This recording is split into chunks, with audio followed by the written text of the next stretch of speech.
है चौथा चैप्टर। तो अब तक हम 24 श्लोक तक कर चुके हैं, 24 श्लोक।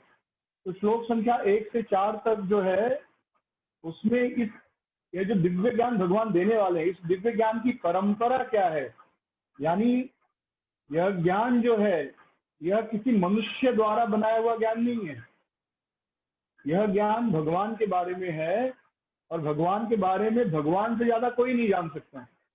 इसकी परंपरा क्या है? तो सबसे पहले भगवान ने सूर्यदेव को दिया, सूर्यदेव यशवान को दिया, उन्होंने मनु को दिया, मनु ने इक्ष्वाकु को दिया। इस प्रकार यह ज्ञान जो है इस संसार में आया। लेकिन फिर से यह जो परंपरा टूट गई थी, तो भगवान कृष्ण अर्जुन को फिर से पहला शिष्य बनाकर यह ज्ञान दे रहे हैं। तो पहले 3 श्लोकों में यह बताया गया है। तो वो अर्जुन को ज्ञान दे रहे हैं क्योंकि वो उनका मित्र और भक्त है। ये पहले 3 श्लोक में इस प्रकार यह जो परंपरा है वह उस ज्ञान का वर्णन है। एवं परंपरा प्राप्तम इमं राजर्षियो विदु सकालीन महता योगो नष्ट परंपरा परंतप। ये जो ज्ञान दे रहा है परंपरा में आया है और भगवान से शुरू हो रहा है। और क्यों ज्ञान दे रहे हैं? तो पिछले श्लोक में बता रहे हैं भगवान अर्जुन को, क्योंकि आप मेरे भक्त हो, अति में सखा चेती, आप मेरे भक्त हो और मेरे सखा हो, इसलिए मैं आपको यह ज्ञान दे रहा हूं। अब अर्जुन का प्रश्न आया, अभी तक मेन टॉपिक नहीं शुरू हुआ, लेकिन अर्जुन वह कह रहे हैं कि आपने कभी कहा कि जो ज्ञान आप देने वाले हैं आपने बहुत समय पहले सूर्यदेव विवस्वान को दिया था, लेकिन वो तो आपसे बहुत पहले जन्म लिए हैं, तो मैं कैसे मानूं कि आपने दिया? आपको मैं मेरे सामने देखा हूं, हम दोनों आप एक ही उम्र के हैं। तो 5वें से 10वें श्लोक, इनफैक्ट 15वें श्लोक तक भगवान जो है वो अपने बारे में बता रहे हैं। तो जो श्लोक है श्लोक संख्या 5 से लेकर 15 तक, ये जो 15 श्लोक है ये बहुत ही इंपॉर्टेंट है। हर भक्त ने इसको अच्छे से पढ़ना चाहिए और हो सके तो सभी श्लोकों को याद करना चाहिए और हो सके तो रोज मनन चिंतन करना चाहिए। क्योंकि भगवान कहते हैं कि जो कोई भी इस श्लोक को समझ लेगा, या इस श्लोक को समझ लेगा मतलब जो कोई भी मेरे जन्म कर्म को समझ लेगा वह मेरे धाम आएगा। 8वें श्लोक में शायद भगवान कहते हैं, इसमें 8वां या 9वां, हाँ 9वें श्लोक में, जन्म कर्म चमे दिव्यम यो वे जन्म एवं यो वेति तत्वतः त्यक्त्वा देहम पुनर्जन्म नैति मामेति सो अर्जुन, 9वां श्लोक। तो ये मैं बार बार क्यों कह रहा हूँ कि 5वें से 15वां श्लोक तक जो है वो बहुत इंपॉर्टेंट है, क्योंकि 5वें श्लोक से 15वें श्लोक तक भगवान के जन्म और कर्म के बारे में बताया गया। और जो कोई भी, भगवान खुद कह रहे हैं कि जो कोई भी इस जन्म और कर्म को समझ लेता है उसे फिर से इस दुख भरे संसार में नहीं आना पड़ता, वह व्यक्ति मेरे धाम आ जाता है। तो इस प्रकार भगवान ये हमको वचन दे रहे हैं, प्रॉमिस कर रहे हैं। जब भगवान इस प्रकार हमको वचन दे रहे हैं तो हमें थोड़ा उनके दिव्य जन्म और कर्म को पढ़ना चाहिए, उन श्लोकों को याद करना चाहिए, उनको अच्छे से समझना चाहिए। तो बहुत से भक्तों ने होमवर्क, मुझे जब मैंने होमवर्क दिया था तो उन सबने रिप्लाई किया था, बट सेवा के कारण में अच्छे से चेक नहीं कर पाया। तो मैं फिर से रिक्वेस्ट करूंगा, जिन्होंने भेजा था वो भी भेजे और जिन्होंने नहीं भेजा वो भी भेजे, तो मैं फिर अच्छे से पढ़ पाऊंगा इस बार। क्योंकि उसमें सेवा था तो मैंने जल्दी जल्दी देखा तो अच्छे से देख नहीं पाया। तो 5वें से 10वां श्लोक विशेष रूप से भगवान के दिव्य जन्म के बारे में बताता है। तो ये सारे श्लोक जो सुंदर सुंदर हैं, 5वां श्लोक जो है बहुनी निरतीतानि जन्मानि तो 4 दिन तान्यहम वेद सर्वाणि नत्वं वेत्त परंतप, मेरे आपके बहुत जन्म हो चुके हैं, आप भूल गए, मुझे सब याद है। अजो प्रसन्न नव्यात्मा भूतानाम ईश्वरो प्रसन्न प्रकृतिम सो अधिष्ठाय संभवानी आत्ममाया। कि यद्यपि मैं अजन्मा हूँ, अजो प्रसन्न अव्यात्मा, और अव्यय आत्मा यानी मैं कभी डिटेरियोरेट नहीं होता। हम कैसे हमारा शरीर धीरे धीरे बूढ़ा होते जा रहा है, तो भगवान का ऐसा नहीं होता। भूतानाम ईश्वरो प्रसन्न, और भगवान सभी जीवों के ईश्वर हैं। प्रकृतिम स्वधिष्ठाय संभवामी आत्ममाया, और भगवान इस संसार में आते हैं अपनी ही शक्ति से। जैसे हम इस संसार में अपनी शक्ति से नहीं आते, लेकिन भगवान अपनी ही शक्ति से आते हैं। फिर भगवान आगे 7वें श्लोक में कह रहे हैं कि जब जब धर्म की हानि होती है और अधर्म बढ़ता है, तब तब मैं इस संसार में प्रकट होता हूँ। क्यों? परित्राणाय साधुना विनाशाय दुष्कृताम धर्म संस्थापनार्थाय संभवानी युगे युगे। ये जो पुण्यात्मा है उनका उद्धार करने के लिए और जो पापी है उनको नष्ट करने के लिए मैं जन्म जन्म बार बार इस संसार में प्रकट होता हूँ। और फिर कहते हैं भगवान की 9वां श्लोक बहुत इंपॉर्टेंट है कि जो कोई मेरे जन्म और कर्म को समझ लेता है उसे फिर से इस संसार में नहीं आना पड़ता। और 10वां श्लोक जो है, वीतराग भय क्रोधा मन्मना मामुपाश्रिता बहो ज्ञान तपसा पूता मद भाव आगता, कि जो राग भय और क्रोध से मुक्त होकर मेरी उपासना करता है, इस प्रकार बहुत से लोग ज्ञान तपसा, ज्ञान की तपस्या करके पूता मद भाव आगता, मुझे प्राप्त कर चुके हैं। तो भगवान दोनों चीज बता रहे हैं, जो मेरे जन्म कर्म को समझता है उसका जन्म नहीं होता, और बहुत से लोग इस ज्ञान में तपस्या करके मुझे प्राप्त कर चुके हैं। तो इस प्रकार 5वें से 10वां श्लोक भगवान का जन्म, और 11वें से 15वां बेसिकली भगवान का कर्म है, और साथ में भगवान किस प्रकार भक्तों के साथ या जीवों के साथ आदान प्रदान करते हैं उसका वर्णन है। फिर 16 श्लोक से लेकर 24 श्लोक तक कर्म को ज्ञान के स्तर पर समझना। तो जो 15वां श्लोक था, हाँ 15वां श्लोक क्या था, एवं ज्ञात्वा कृतम कर्म पूर्वेरपि मुमुक्षुभः कुरु कर्मेव तस्मात्त्वं पूर्वतरम कृतम, कि इस प्रकार एवं ज्ञात्वा मेरे बारे में जानकर, क्या जानकर, तो श्लोक संख्या 5 से लेकर 14 तक जो बताया गया है वह जानकर, या 15 श्लोक तक, यह जानकर आप जब कर्म करोगे तो मुमुक्षु भी, पहले के लोगों ने ऐसे ही कर्म किया, क्या जानकर कर्म किया, तो जो भगवान ने श्लोक संख्या 5 से 14 तक बताया, और विशेष रूप से 5 से 10 तक जो बताया, तो 5 से 10 पकड़िए या 5 से 14 तक, तो भगवान ने जो 5 से 14 तक ये जो 9 श्लोक के में बताया, यह ज्ञान अपने हृदय में रखकर जब हम कर्म करेंगे तो मुमुक्षु भी, हम भी मुक्त हो जाएंगे। और पहले के जो लोग मुक्त हो चुके हैं उन्होंने भी एवं ज्ञात्वा, यह ज्ञान जानकर, इस ज्ञान को समझकर कृतम कर्म किया। तो आप सबने अंडरलाइन किया होगा 15वां श्लोक जो है, एवं ज्ञात्वा और कृतम कर्म, ये अंडरलाइन कर लीजिए अगर नहीं किया है तो। एवं ज्ञात्वा, यह जानकर, और यह क्या जानकर, वहां पर लिख लीजिए ब्रैकेट में, श्लोक संख्या 5 से श्लोक संख्या 14 तक भगवान जो अपने बारे में, अपने जन्म और कर्म के बारे में ज्ञान दे रहे हैं, यह जानकर। तो इसलिए मैंने ऐसे दिया था, निबंध लिखने को दिया था कि पहले के लोगों ने भी ऐसे ही कर्म किया है, यह जानकर। तो हमें भी यह जानना है, इसलिए जब हम उन श्लोकों को अच्छे से पढ़ेंगे, श्लोक संख्या 5 से लेकर श्लोक संख्या 14 तक अच्छे से पढ़ेंगे, समझेंगे, तो वह ज्ञान हमारे हृदय में उतरेगा, और फिर हम कर्म जब करेंगे तो हम भी मुक्त हो जाएंगे, जैसे पहले के लोग मुक्त हुए। तो आपको लिंक समझ में आ रहा है कैसे कर्म की बात आ गई। अभी तक भगवान दिव्य ज्ञान की बात कर रहे हैं, और फिर अब भगवान यहाँ कर्म, और यह कर्म ही दिव्य ज्ञान है, और इससे पहले जो भगवान बताए वह दिव्य ज्ञान था। भगवान के जन्म कर्म के बारे में जानना ही दिव्य ज्ञान है, और अब जो आगे भगवान बता रहे हैं कर्म के बारे में, वो बता रहे हैं कि कर्म कैसे करना है, तो मुझे जानकर। तो 16 से लेकर 24 तक भगवान कर्म के बारे में बताए कि ज्ञान में कर्म करना कैसे करना है, ज्ञान पर आधारित कर्म। तो कर्म लोग करते हैं लेकिन अज्ञान में करते हैं। एक होता है ज्ञान में कर्म करना, और एक होता है अज्ञान में कर्म करना। जो व्यक्ति ज्ञान में कर्म करता है उसे ज्यादा लाभ प्राप्त होता है, अज्ञानी व्यक्ति को उतना लाभ नहीं प्राप्त होता। जैसे एक उदाहरण दूंगा, एक लकड़हारा है, उसे ज्ञान है कि यह पेड़ चंदन का है, this is a sandalwood tree, तो वह उस पेड़ को काटता है और उस पेड़ को बेचता है। तो वह उस पेड़ को किस रूप में बेचेगा, यह जो लकड़ी बेच रहा हूं मैं, यह चंदन की लकड़ी है, तो वह उस चंदन की लकड़ी को 6,000 रुपया किलो या 8,000 रुपया किलो या 10,000 रुपया किलो में बेचेगा। तो देखिए वह काम वही कर रहा है, उसने लकड़ी काटा और अब वो लकड़ी को बेच रहा है, तो काम उसका वही है, लकड़ी काटना और लकड़ी बेचना। लेकिन वह यह काम किस रूप में कर रहा है, ज्ञान के आधार पर कर रहा है। यह चंदन की लकड़ी है और इस ज्ञान पर वह काम कर रहा है, उससे ज्यादा लाभ हो रहा है। 1 किलो लकड़ी बेचने का उसको 10,000 रुपया मिल रहा है।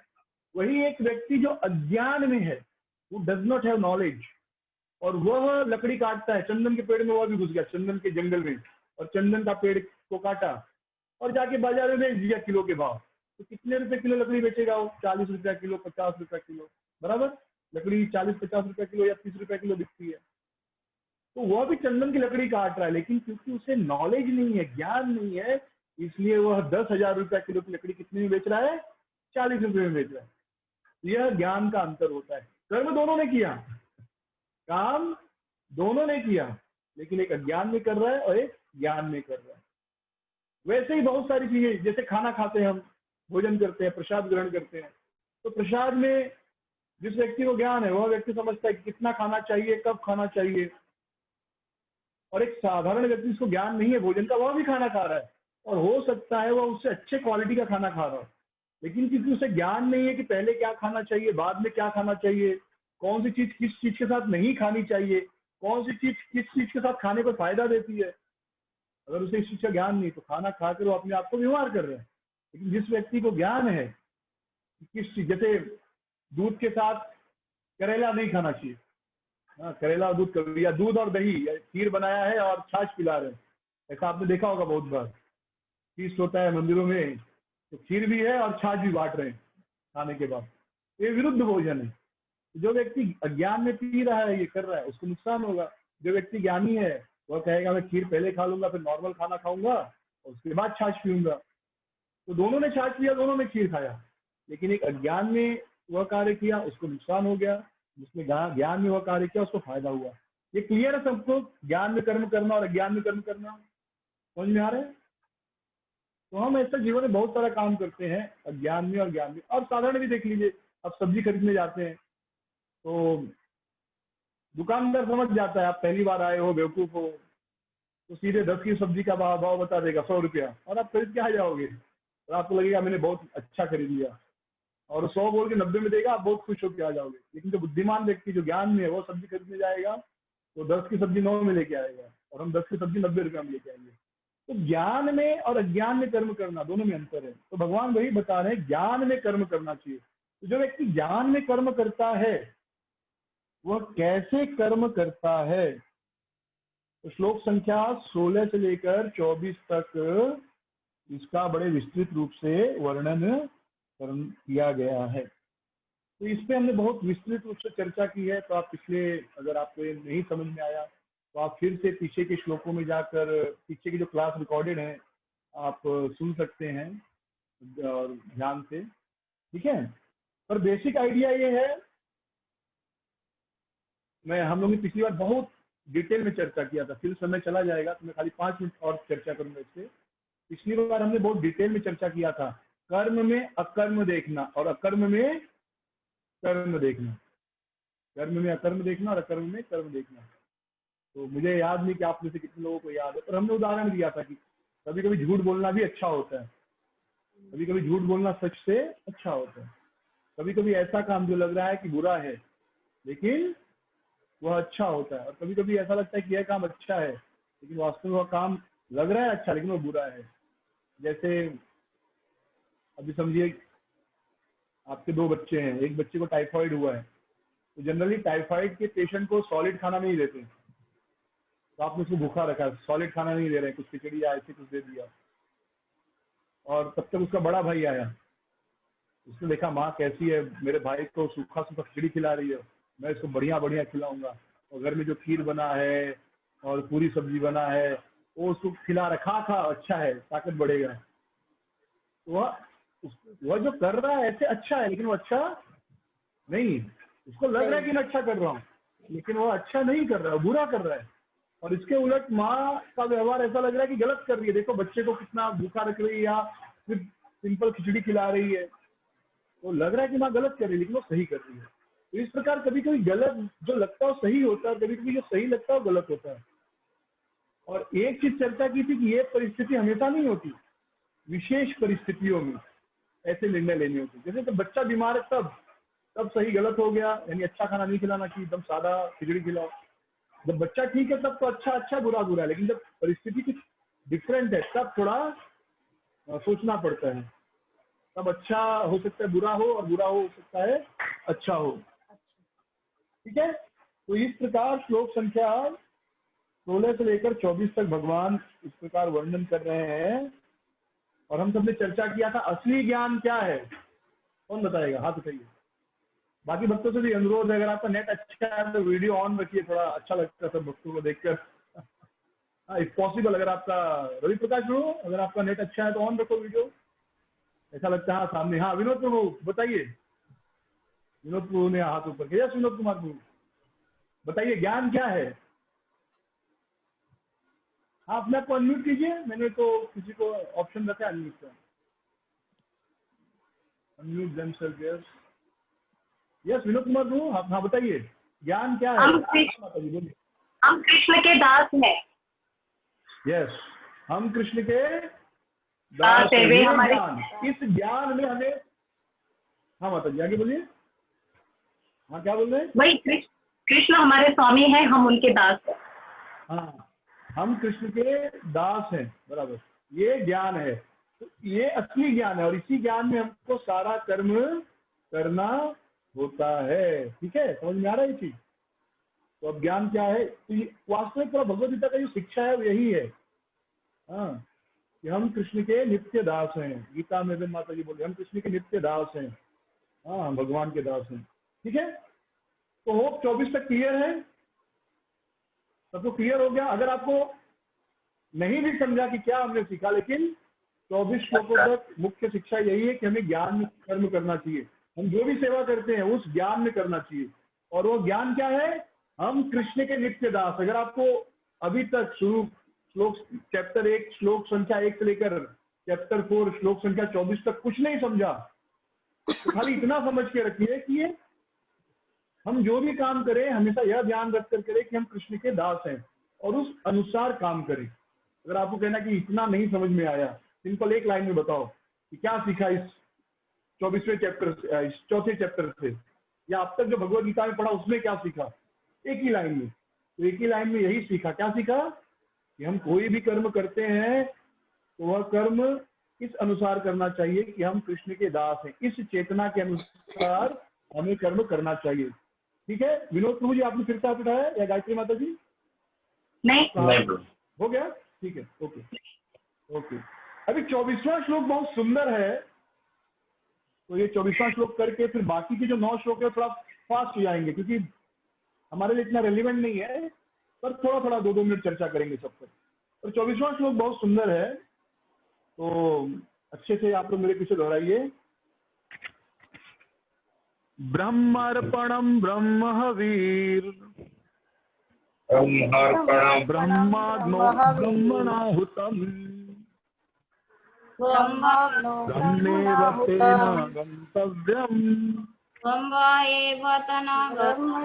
तेन गन्तव्यम् ब्रह्म कर्म समाधिना।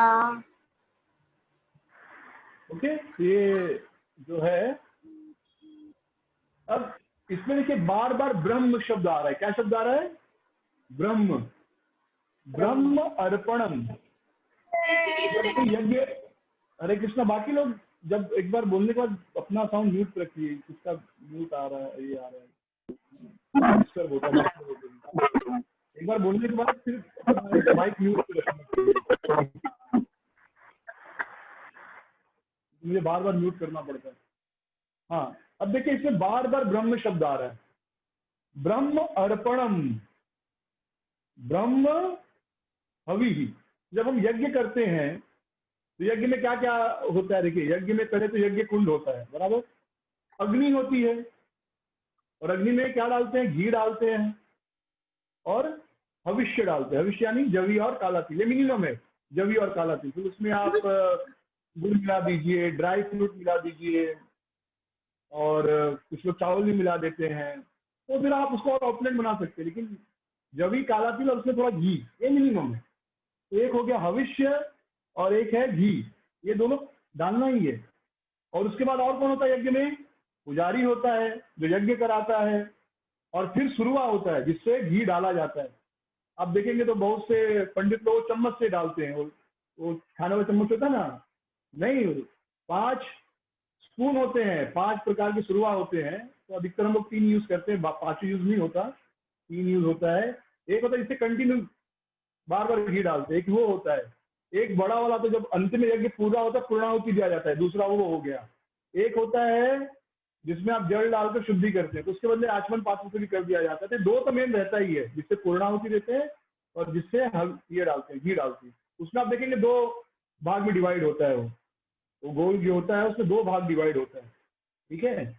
और क्या कहते हैं, और एक होता है पूर्णाहुति के लिए, एक चाकू जैसा होता है दुर्वा कुशाघात काटने के लिए, और एक होता है हाथ, जिससे अगर अग्नि कुछ लकड़ी यहाँ वहाँ करना है तो अपने हाथ से करेंगे तो जल जाएंगे, जैसे 5 होता है। लेकिन आप अधिकतर देखेंगे वो पुजारी लोग ही होते हैं, पंडित लोगों चम्मच से आहुति डालते हैं, लेकिन वो प्रॉपर नहीं है, ये प्रॉपर उसके लिए बना है, यज्ञ विधि में इसी से आहुति डालना चाहिए। तो इस प्रकार पुजारी होगा, फिर संविधा छोटा लकड़ी होता है, ऐसे आइटम होते हैं।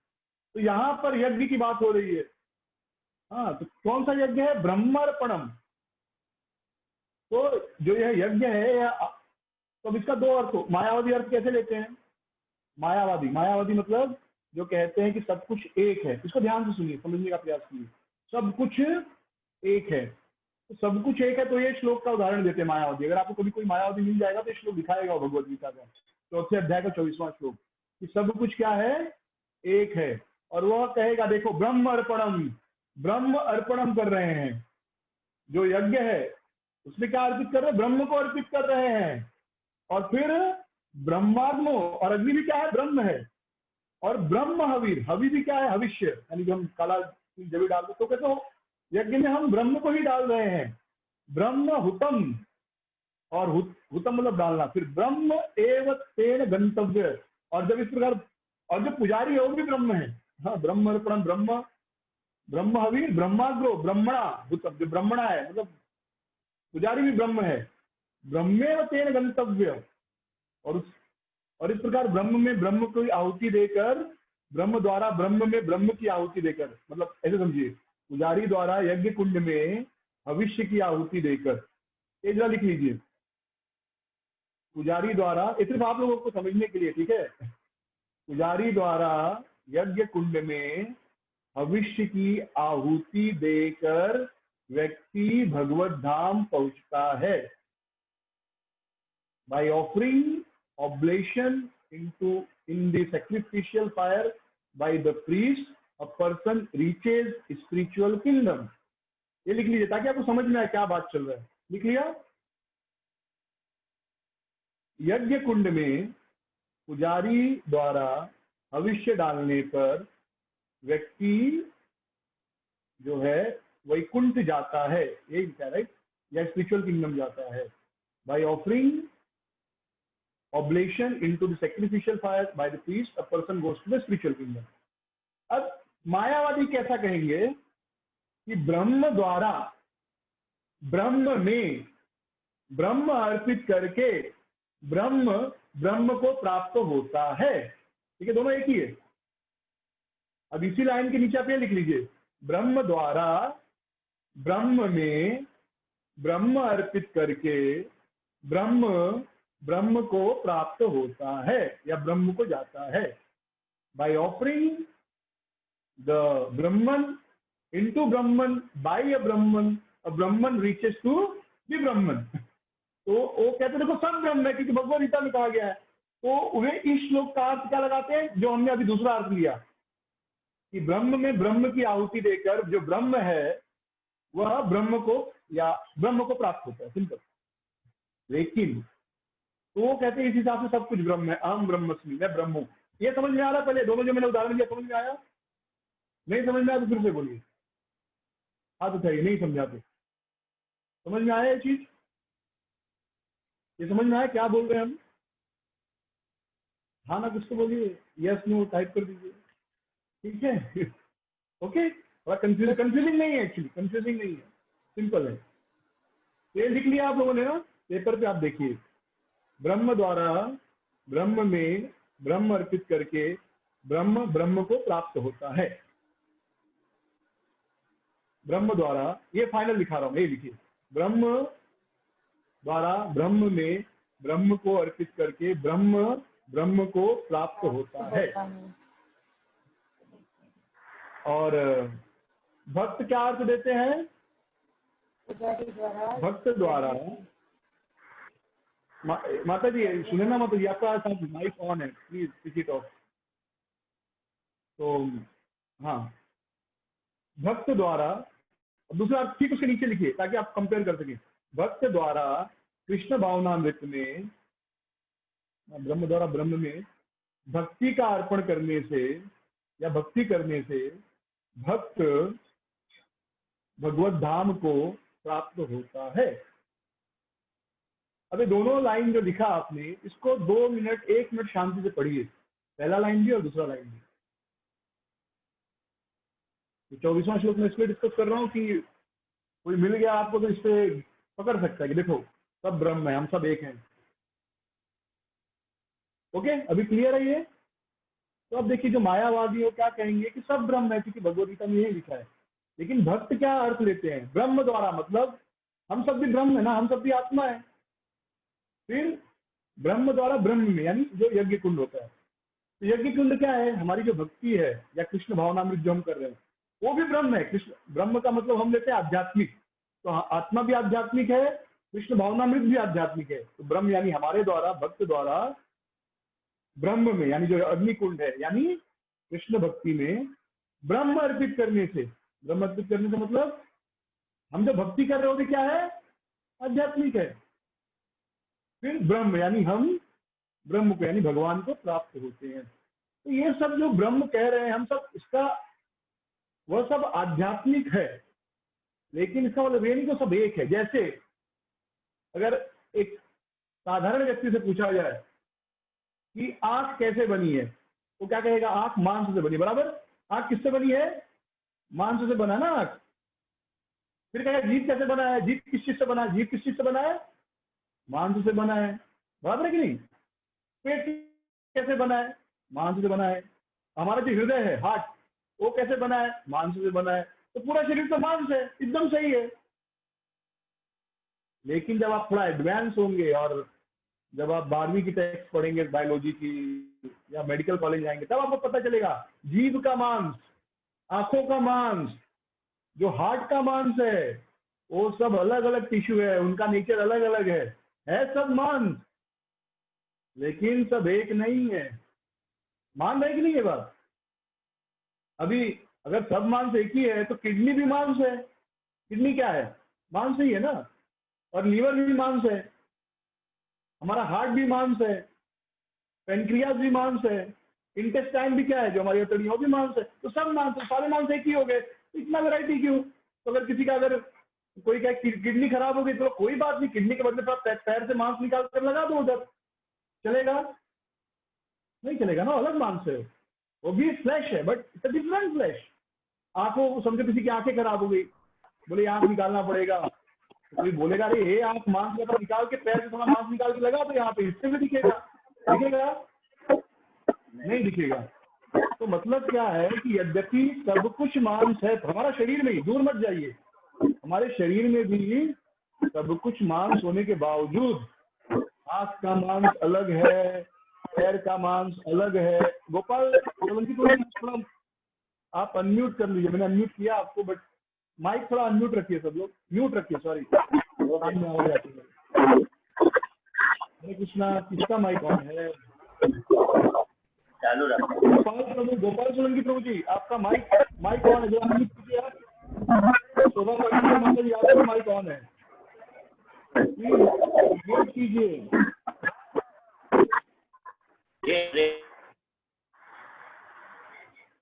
हाँ, थैंक यू। तो क्या कान में आवाज आती है, फिर उसको बैकग्राउंड आता है, ये समझ में आ रहा है? तो ऐसे कोई कहेगा सब ब्रह्म है, सब ब्रह्म है, सब ब्रह्म है, लेकिन उस ब्रह्म में भी वेराइटी है। जैसे हमारे शरीर में सब ब्रह्म है, मतलब सब मांस है, आंख का भी मांस है, ये भी मांस है, ये भी मांस है, पेट के अंदर जो लीवर, किडनी, पेनक्रियाज, इंटेस्टाइन, सब मांस है, लेकिन सबका काम अलग अलग है, और सबका जो है गुणधर्म भी अलग है। नहीं तो अगर किसी के पेट में किडनी खराब होती तो कितना आसान होता ना, पैर से थोड़ा मांस निकाल कर वहां लगा देते, बोलते हो गया इजी, चल जाता।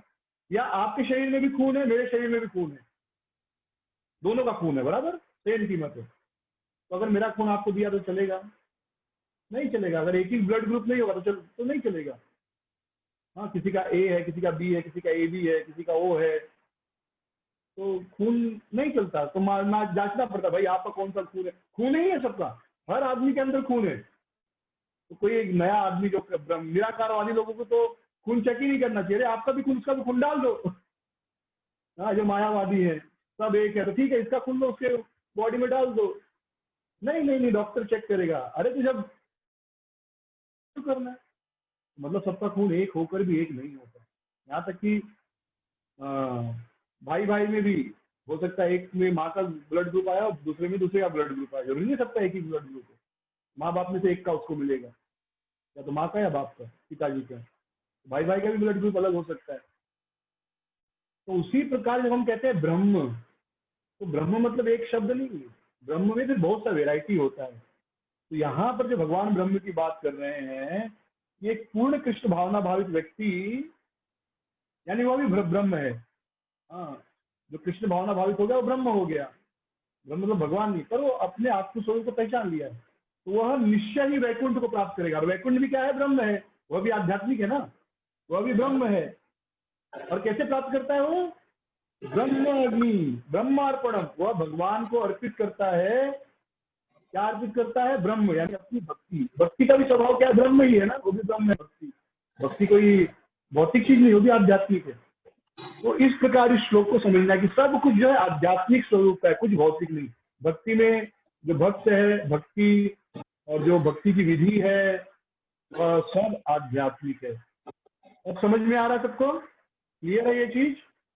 अगर कोई कल आपको कह दे देखो सब ब्रह्म, सब तो ब्रह्म ब्रह्म ही लिखा है, तो इसके लिए हमको, इसके लिए हम सब एक है, सब ब्रह्म है, अंत में हम सब भगवान में मिल जाएंगे, सब एक है, कुछ वेराइटी नहीं। तुमको ये चीज बताओ, आंख भी मांस है, जीभ भी मांस है, कान भी मांस है, पूरा शरीर तो मांस है ही ना, मांस और हड्डी। लेकिन आप कहीं का भी मांस नहीं फिट कर सकते क्या? नहीं फिट कर सकते। तो ये थोड़ा रूड एग्जाम्पल है, क्रूड एग्जाम्पल, लेकिन अभी जो है मांस, सुअर का भी मांस है, बकरी का भी मांस है, गाय का भी मांस है, लेकिन मुसलमान सुअर का मांस नहीं खाएगा। कुछ लोग कुत्ते का मांस नहीं खाते, कुछ लोगों को मांस में भी वो लेग पीस बड़ा पसंद होता है। तो है सब मांस, लेकिन फिर भी उसकी वेराइटी है।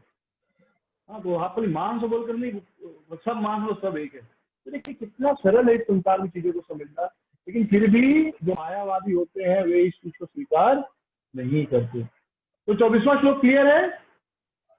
तो भगवान एक्चुअली 24वें श्लोक में ये क्यों बताए कि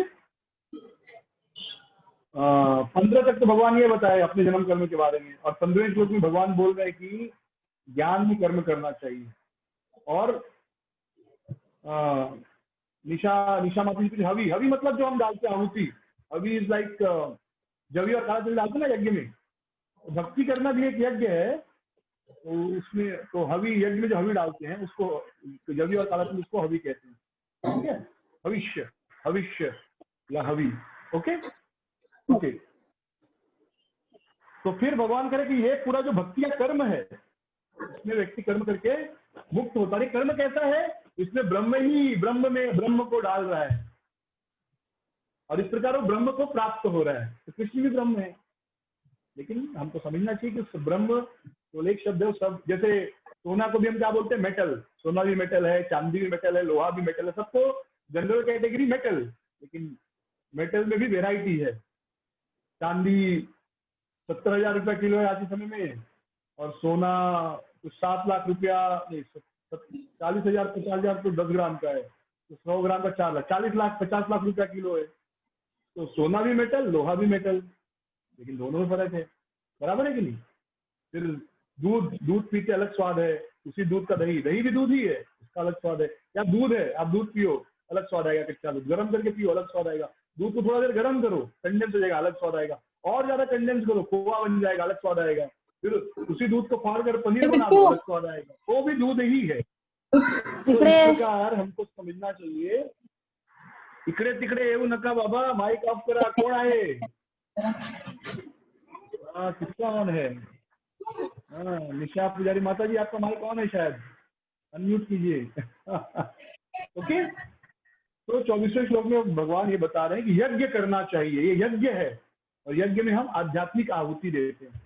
तो हर चीज यज्ञ, जैसे विवाह भी क्या एक संस्कार है, यज्ञ है। ये भी एक यज्ञ है, एक बहुत पवित्र वस्तु है विवाह, जिसमें इस संसार की सृष्टि होती है, जिसमें बद्ध जीवों को फिर से इस संसार में आने का मौका मिलता है, जिसमें एक स्त्री पुरुष एक दूसरे की जिम्मेदारी उठाने का प्रण लेते हैं, पूरा जीवन एक दूसरे का साथ देते हैं, भक्ति में उनको आगे बढ़ने में सहयोग करते हैं। ये भी यज्ञ, हर चीज। हाँ, वो इंद्रिय तृप्ति नहीं है, यज्ञ है। एक बच्चा पैदा होता है, उसका भी संस्कार किया जाता है, क्योंकि और भी यज्ञ है, उसका पालन पोषण करना यज्ञ है। विवाह करवाना बेटी का यज्ञ है, बेटे का विवाह करवाना यज्ञ है। यज्ञ मतलब खाली आहुति वाला यज्ञ नहीं होता, हर चीज यज्ञ है। जिस यज्ञ से, यज्ञ मतलब वह कार्य जिससे भगवान संतुष्ट हो, हर वह कार्य जिससे भगवान संतुष्ट हो वह यज्ञ। आप लोग यह लिख सकते हैं सिंपल। अगर कोई के यज्ञ का वास्तविक मतलब क्या है, यज्ञ का अर्थ है कोई भी कार्य जिससे भगवान संतुष्ट होते हैं, कृष्ण प्रसन्न होते वह यज्ञ है। तो जब हम अपनी बेटी का विवाह किसी योग्य व्यक्ति से करते हैं, किसी भक्त से करते हैं, वह यज्ञ हो गया। जब हम अपने बेटा बेटी का पालन पोषण करते हैं कृष्ण भावना भावित रूप से, तो वह भी यज्ञ है। तो कोई भी कार्य जो भगवान को प्रसन्न करने के लिए किया जाए वह यज्ञ है। जनरल अर्थ यज्ञ का होता है अग्निकुंड हो, आहुति हो, वास्तव में वह यज्ञ है। परंतु इसके अलावा जो भी करते वह भी यज्ञ है। तो 24 तक क्लियर हो गया। आप अलग अलग यज्ञों के बारे में भगवान बताएंगे, श्लोक संख्या 24 से लेकर। तो पानी दीजिए इसको।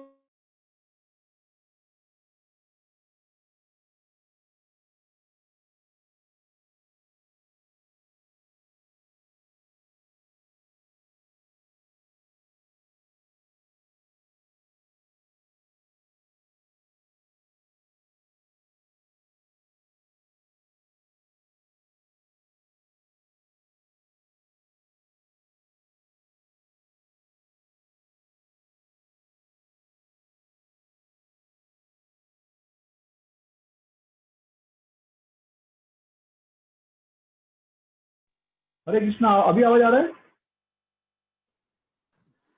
हाँ आ रहा है प्रभु जी। हाँ, ओके। तो कोई भी काम हम करते हैं वह काम क्या है, वह काम यज्ञ है। और कोई भी यज्ञ करते तो उसमें आहुति डालनी पड़ती है। बिना आहुति के यज्ञ होता है क्या? उसको आहुति डालना पड़ेगा ना। तो अब अलग अलग प्रकार के यज्ञों का वर्णन है और उसमें क्या क्या आहुति डाली जाती है उसका वर्णन है। तो एज सच प्रभुपाद जी ने सभी श्लोकों को अंत में कृष्ण भक्ति से जोड़ा, कृष्ण भावनामृत से जोड़ा है और थोड़ा डिटेल भी बताया जो वहां पर वर्णन है। तो हमारे लिए इतना रेलिवेंट नहीं है, रेलिवेंट नहीं इन द सेंस कि अगर हमने बहुत ज्यादा डिटेल में चर्चा किया नहीं तो भी चलेगा, लेकिन क्योंकि हम पढ़ रहे हैं भगवद गीता तो थोड़ा सा एक क्विक जाएंगे कि क्या अर्थ है। श्लोक संख्या 25 से 33 तक। तो 25वें श्लोक में अनुवाद पढ़ता हूं और फिर Some yogis perfectly worship the demigods by offering different sacrifices to them, and some of them offer sacrifices in the fire of supreme Brahman. यहाँ पर दो प्रकार के यज्ञ का वर्णन है। कुछ योगी जो है वो अलग अलग प्रकार के यज्ञों से देवताओं की पूजा करते हैं और कुछ जो है निराकार ब्रह्म को अग्नि में आहुति डालते हैं। तो आप देखेंगे दुनिया में बहुत से लोग देवी देवताओं की पूजा करते हैं। वो देवी देवताओं की पूजा कैसे करते हैं? तो बहुत जगह छोटे मोटे यज्ञ करते हैं, छोटा बड़ा यज्ञ किया जाता है और पूजा कराते, घर पे यज्ञ कराते हैं। तो सीधे यज्ञ द्वारा वो देवताओं का पूजा करते हैं और उसके बाद भूल जाते हैं देवताओं को।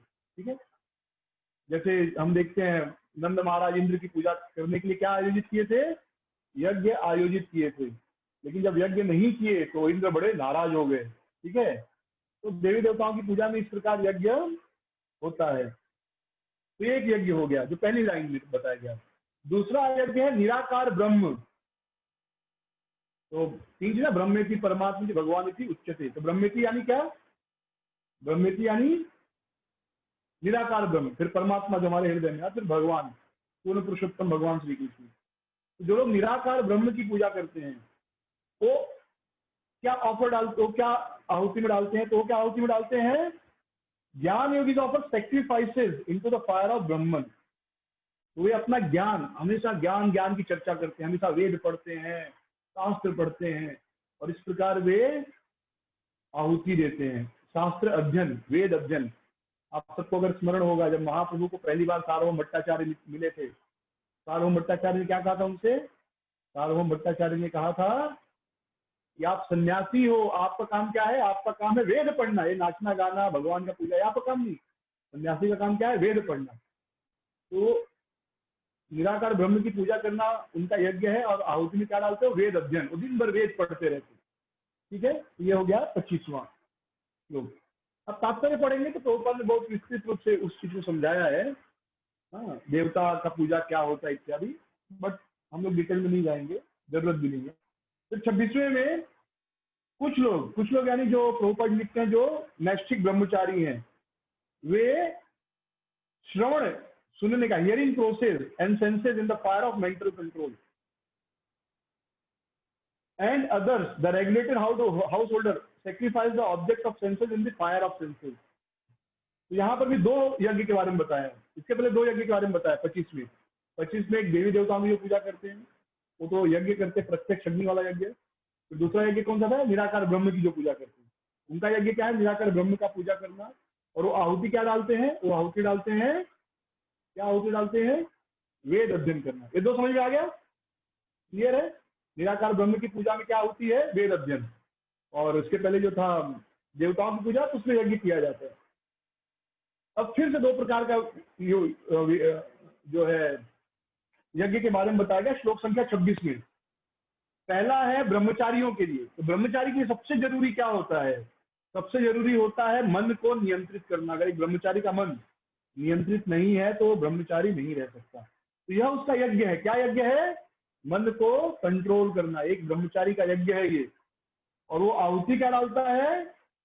ब्रह्मचारी offer senses in the fire of mind control. तो वे अपनी इंद्रियों को अर्पित कर देते हैं, यानी अपने इंद्रियों को ऐसी जगह पे नहीं लगाते जिससे मन विचलित हो।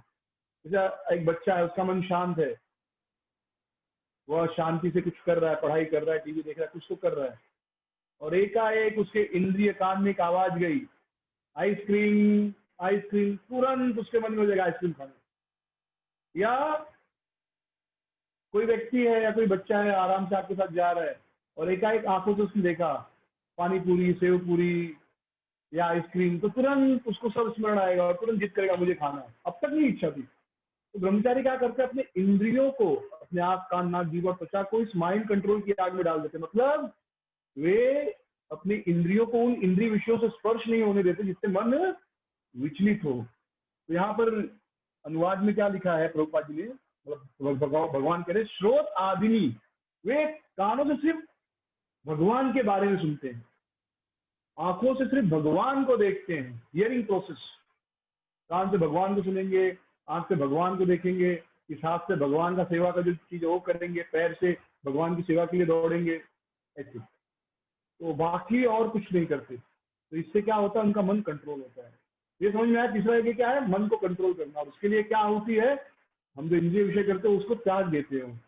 फिर जो है हाउस होल्डर, हाउस होल्डर यानी गृहस्थ, sacrifice the object of senses in the fire of the senses। तो ऑब्जेक्ट ऑफ सेंसेस, तो जो गृहस्थ होते हैं, हाँ, regular householder, regulated householder, यानी जो कृष्ण भावना मृत में हाउस होल्डर है, गृहस्था offer sense object in the fire of senses. तो ये जो इंद्रियां हैं, इस यज्ञ में, गृहस्थी के यज्ञ में, वो अपने इंद्रियों को, इंद्रिय विषय नियमित रूप से, नियमित या रेगुलेटेड वे से देते हैं। आंखों को रूप गंध स्पर्श का थोड़ा स्पर्श कराते हैं, आंखों को थोड़ा सुंदरता, कान को थोड़ा इंद्रिय तृप्ति, जीभ को थोड़ा इंद्रिय तृप्ति, शरीर त्वचा को थोड़ा इंद्रिय तृप्ति, इस प्रकार अपने आप को रेगुलेट करती है। उनका यज्ञ है।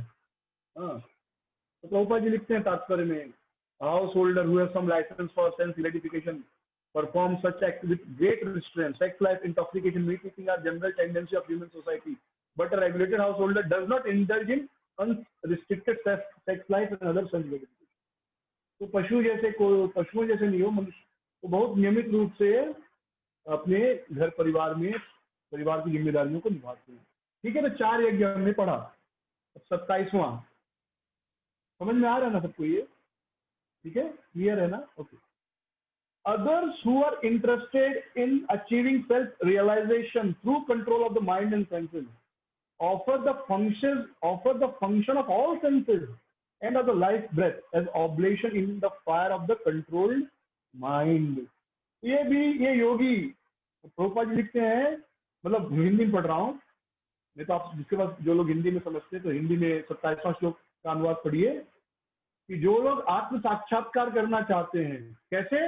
अपने मन और इंद्रियों को नियंत्रित करके वे अपने इंद्रियों का और अपने लाइफ ब्रीथ यानी जो श्वास है उसको मन को कंट्रोल करना उनका यज्ञ है, उसमें आहुति के रूप में डाल देते हैं। किसको? श्वासों को अपने और इंद्रियों के कार्य को। तो आप देखिए जो योगी हैं, ये योगियों के बारे में बात चल रहा है। योगी क्या चाहते हैं? योगी आत्म साक्षात्कार करना चाहते हैं। योगी चाहते हो भगवान का या जो परमात्मा का अनुभव करें, और उसके लोग क्या करते हैं? अपने सांसों को नियंत्रित करते हैं। हम लोग क्या करते हैं? बिना, हमको तो पता भी नहीं चल रहा हम सांस ले रहे हैं कि नहीं। हमारा सांस बिल्कुल हमारे कंट्रोल में नहीं। कंट्रोल में नहीं का मतलब हम कभी रियलाइज नहीं करते कि हम श्वास ले रहे हैं, श्वास अंदर आ रहा है बाहर आ रहा है, नहीं। लेकिन जब योगी होता है तो वो पहले सबसे पहला चीज करता है, अपने श्वासों को नियंत्रित करता है। ये पतंजलि का सिस्टम है। तो आप जब भी कभी बहुत एजिटेट होते हैं, एजिटेट मतलब मन बहुत विचलित हो रहा है, किसी को गुस्सा आ रहा है, या आपको लग रहा है कि आप इस आदमी के पास जाएंगे और जरूर गुस्सा हो जाएंगे, तो उसके पहले 2-3 मिनट डीप ब्रीदिंग, मन का और श्वास का कनेक्शन है, जो प्राण वायु है।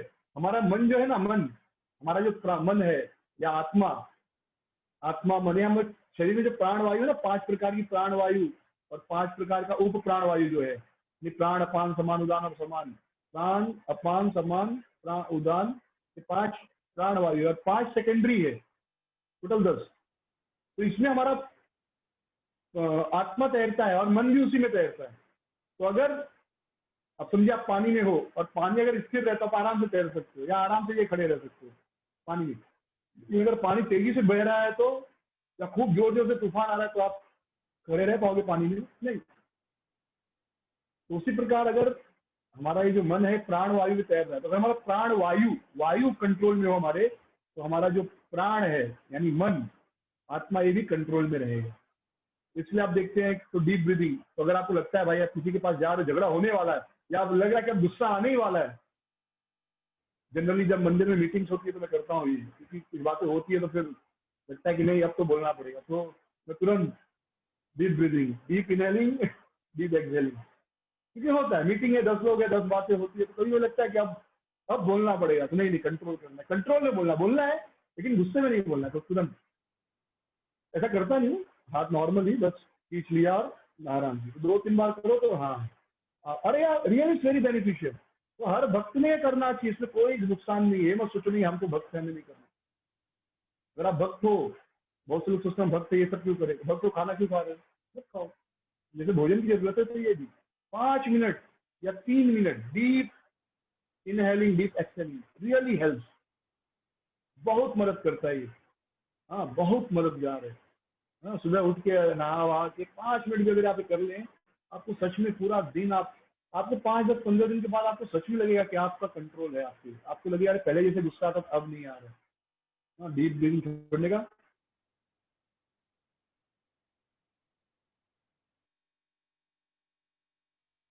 बहुत आराम से, जल्दी जल्दी नहीं, तो वो एजिटेट हो रहा है, आराम से धीरे से लेना है, धीरे से छोड़ना है, या पहले छोड़ते हैं धीरे से छोड़ना आराम से। तो यहाँ पर बताया गया कि क्या करते हैं, लाइफ ब्रेथ। मैं आउट ऑफ कॉन्टेक्स्ट नहीं पढ़ा रहा हूँ, जो यहाँ श्लोक में दिया गया उसके हिसाब से ही बता रहा हूँ, ठीक है।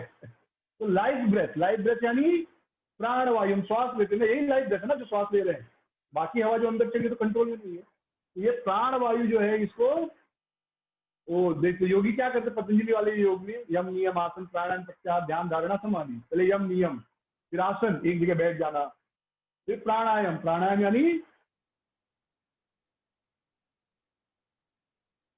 रोज 5 मिनट आप सब भी कर सकते हैं, और इससे आपकी भक्ति को फायदा ही होगा, नुकसान नहीं होगा। तो पहले यम क्या करना है, नियम क्या नहीं करना है, क्योंकि वो मालूम पड़ेगा आप प्राणायाम कर रहे हो, आप कुछ भी खा रहे हो, कुछ भी पी रहे हो, कुछ भी गलत काम करो, कुछ फायदा नहीं। तो यम नियम बहुत जरूरी है। यम नियम फिर आसन की बैठना, आप चल के प्राणायाम नहीं कर सकते। यम नियम आसन फिर प्राणायाम, फिर यम नियम आसन प्राणायाम, फिर प्रत्याहार भोजन नियंत्रण, फिर प्रत्याहार ध्यान धारणा समाधि, यम नियम आसन प्राणायाम प्रत्याहार ध्यान धारणा और समाधि, ऐसे 8 अष्टांग बोलते हैं, 8 अंग। तो योगी लोग जो है वे भी अपने मन को कंट्रोल करते हैं, लेकिन वे उस मन कंट्रोल का जो यज्ञ उसमें क्या आहुति डालते हैं, प्राणवायु का नियंत्रण यानी प्राणायाम करते हैं और अपने जो इंद्रियों का कार्य है, जैसे आंखों का कार्य है अच्छी अच्छी चीजें देखना, नहीं नहीं देखना है, काम है अच्छा अच्छा सुनना, नहीं फालतू चीजें नहीं सुननी है, तो उसे नियंत्रित करते हैं। ओके, ये समझ में आ गया? 27वां श्लोक समझ में आ गया? क्लियर है? तो अब तक कितना यज्ञ पढ़ा हमने? लगभग 5 प्रकार का यज्ञ पढ़ा। फिर इसके बाद है द्रव्य यज्ञ। Having accepted strict vows, some become enlightened by sacrificing their possessions and others by performing severe austerities, by practicing the yoga of eightfold mysticism, or by studying the Vedas to advance in transcendental knowledge. तो इसमें अब 2 प्रकार का यज्ञ है। पहला यज्ञ क्या है? द्रव्य यज्ञ। द्रव्य यज्ञ का क्या अर्थ होता है? तो भाई हम सब योगी नहीं बन सकते, हम सब भक्त नहीं बन सकते, लेकिन कोई व्यक्ति है वो भी यज्ञ करना चाहता है, जिसका बहुत पैसा है, लेकिन प्राणायाम या जंगल में जाके तपस्या करना, नाम जप करना नहीं चाहता, तो उसके लिए क्या यज्ञ है? तो उसके लिए भी यज्ञ है। एक तो है दान देना। तो जी लिखते हैं, देखिए बहुत सारे लोग वृद्धाश्रम बनाते हैं, पानी का प्याऊ बनाते हैं, इसे कहते हैं द्रव्य यज्ञ। कुछ आप सामान दे दिए, भूखों को चावल दाल बांट दिए, गरीबों को कंबल बांट दिए, ये द्रव्य यज्ञ हो गया। तो क्या आहुति दे रहे हैं? अपने पास जो सामान पड़ा है वो दे रहे हैं। या having accepted strict laws, some become enlightened by sacrificing their position। या कुछ लोग तो अपना सब कुछ त्याग देते हैं, त्याग कर जंगल में चले जाते हैं, अकेले रहने लगते हैं, अपनी कुछ भक्ति का विधि करते होंगे, तो अपना सब कुछ त्याग लेना, यह द्रव्य यज्ञ कहलाता है। या दान देना, यह भी द्रव्य यज्ञ। ये हो गया द्रव्य यज्ञ। ये द्रव्य यज्ञ क्या होता है? द्रव्य मतलब सामान। यज्ञ में आहुति डालते हैं, तो अब की आहुति क्या है? हमारा जो हमारे पास है दान दे देना। तो भक्त लोग ये भी करते हैं, कुछ दान देते हैं मंदिर में, भक्तों की सेवा में, किसी भक्त की जरूरत है तो वहां भी देते हैं, मंदिर में जरूरत है वहां देते हैं, भगवान की सेवा में देते हैं, तो द्रव्य यज्ञ भी होता है। ओके, क्लियर है ये? और फिर उसके बाद है others by performing severe austerities, by practicing of yoga of eightfold mysticism, or by studying the Vedas to advance in transcendental knowledge। मेरे पास एक्चुअली इंग्लिश वाला किताब है, मैं इंग्लिश में पढ़ रहा हूँ, और हिंदी ट्रांसलेशन बड़ा मुश्किल हो रहा है मुझे इसका, ठीक है? मतलब कर सकता हूँ, पर फिर बड़ा मेहनत लगेगा। तो आप लोग हिंदी में ट्रांसलेशन है 28 श्लोक का, पढ़ लीजिए। जो आज दूसरा द्रव्य यज्ञ वो क्या है? वो है तपस्या, तपो यज्ञ। वो क्या करते हैं? जो मिस्टिक होते हैं, जिनको शक्ति चाहिए, वो अपने आप को तपाते हैं। जैसे हिरण्यकशिपु ने तपस्या किया, एक पैर पर खड़ा हो गया, तो वो तपस्या करते हैं, जंगल में चले जाते हैं, कुछ खाएंगे नहीं, गर्मी के दिनों में गर्म आग जलाकर उसके बीच खड़े हो जाएंगे, ठंडी के दिन में पानी के भीतर रहेंगे, या ठंडी के दिन में बर्फ के भीतर रहेंगे, और बारिश में पानी के अंदर रहेंगे, ऐसे तपस्या या तपो यज्ञ। और कुछ लोग क्या करते हैं, जो है वे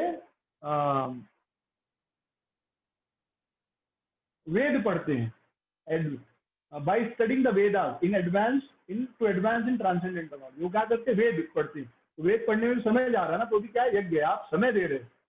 जब आप भागवतम पढ़ते हैं, भगवद गीता पढ़ते हैं, तो आप क्या कर रहे हो? यज्ञ कर रहे हो। जब आप नाम जप कर रहे हो तो यज्ञ कर रहे हो। यज्ञ मतलब कोई भी कार्य जिससे भगवान खुश होते हैं, सिंपल। कोई कहेगा नाम जप करना कैसे यज्ञ है? सीधा से जवाब, नाम जप करने से भगवान खुश होंगे कि नहीं होंगे? यज्ञ है। नाम जप कैसे करना है? नाम जप कैसे करना है कोई बताएगा? अभी हमने पढ़ा इतनी देर में, आज जो पढ़ा, नाम जप कैसे करना है, या कोई भी यज्ञ कैसे करना है? कोई भी यज्ञ कैसे करना है? इतना सारा यज्ञ सुना, लेकिन वो यज्ञ कैसे करना है आप बताइए। अभी थोड़ा देर पहले हमने पढ़ा, कैसे करना है कोई बता। अभी पढ़ा ना 15वां श्लोक, ज्ञान में रहकर करना है प्रभु जी। कौन बोला ये? किसकी आवाज थी? बहुत सुंदर आवाज थी। पूजा, हाँ मैं बोला आवाज सुना है। बहुत दिन के बाद सुन रहा हूँ। Okay Puja, thank you. ज्ञान में रहकर करना है, ठीक है? ज्ञान में, और ज्ञान क्या है? मैं कृष्ण का दास हूं। तो देखिए बहुत सिंपल चीज है, ज्ञान में रह के करना है, दिव्य ज्ञान। और ज्ञान क्या है? मैं कृष्ण का दास हूं। तो यज्ञ करना है, कैसे यज्ञ करना है? ज्ञान में रहकर। ज्ञान क्या? मैं कृष्ण का दास हूं।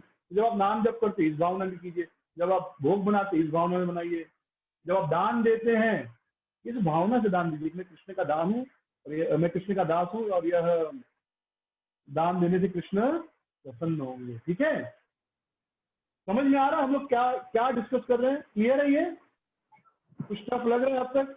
लिंक समझ में आ रहा है? श्लोक संख्या 1 से अब तक जो पढ़ रहे हैं हम लोग, लिंक समझ में आ रहा है ना? क्या हम क्या डिस्कस क्या कर रहे हैं, समझ में आ रहा है? राइट। तो अल्टीमेटली यही समझना है, कि हम जो भी काम कर रहे हो ज्ञान में करना है। ज्ञान क्या है? हम कृष्ण के दास हैं। थैंक यू पूजा। हम कृष्ण के दास हैं। इस ज्ञान में हमको यज्ञ करना है। और यज्ञ मतलब कोई भी कार्य जो भगवान को प्रसन्न करे। तो हर व्यक्ति एक प्रकार का यज्ञ नहीं कर सकता, बराबर है। सबका अलग अलग क्षमता है, अलग अलग बुद्धि है, अलग अलग स्वभाव है, अलग अलग संस्कार है। तो आप सबको बोलोगे एक ही यज्ञ करो, संभव नहीं है। तो इसके लिए किसी के लिए द्रव्य यज्ञ है, भाई किसी के पास बहुत पैसा है और उसकी इच्छा मुझे और पैसा कमाना है, लेकिन मुझे इंद्रिय तृप्ति नहीं करना, पर पैसा कमाना मुझे अच्छा लगता है, ठीक है पैसा दान दो। वो बोले हमें जंगल जाकर तपस्या नहीं करना, जप नहीं करना, कोई बात नहीं, कम से कम अपना द्रव्य दान दो भगवान के लिए, वो भी यज्ञ, उससे ही भगवान खुश होंगे। कुछ लोगों को अच्छा लगता है तपस्या करना, कुछ लोगों को तपस्या बड़ा अच्छा लगता है। हर महीने 2 महीने में कोई व्रत पकड़ लेंगे, कार्तिक आएगा 1 महीना कुछ नहीं खाऊंगा, एकादशी कुछ नहीं खाऊंगा, अधिक मास कुछ नहीं, तब करना अच्छा लगता है। तो कुछ भक्त आपको मिलेंगे, हाँ, हर दूसरे दिन का कोई ना कोई तपस्या रहता है, तो उनको आनंद आता है, वो एक यज्ञ तपो यज्ञ। कुछ भक्तों को लगता है अरे कौन तपस्या मुझे जमता नहीं, मुझे नाम जप करना अच्छा लगता है, भागवतम पढ़ना अच्छा लगता है। तो क्या है वो? ज्ञान यज्ञ है, ज्ञान यज्ञ है, बराबर। तो आप ये नहीं कह सकते कि यही एक भक्ति है। अभी हम भक्ति के कॉन्टेक्स्ट में सब समझ रहे हैं। तो हर आदमी, भक्ति में भी हर आदमी एक जैसा होगा जरूरी नहीं है।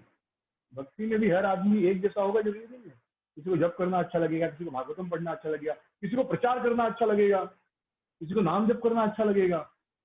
तो अब कोई कहेगा ठीक है हम लोग नाम जप नहीं करेंगे और प्रचार करेंगे तो चलेगा। तो 16 माला बेसिक है।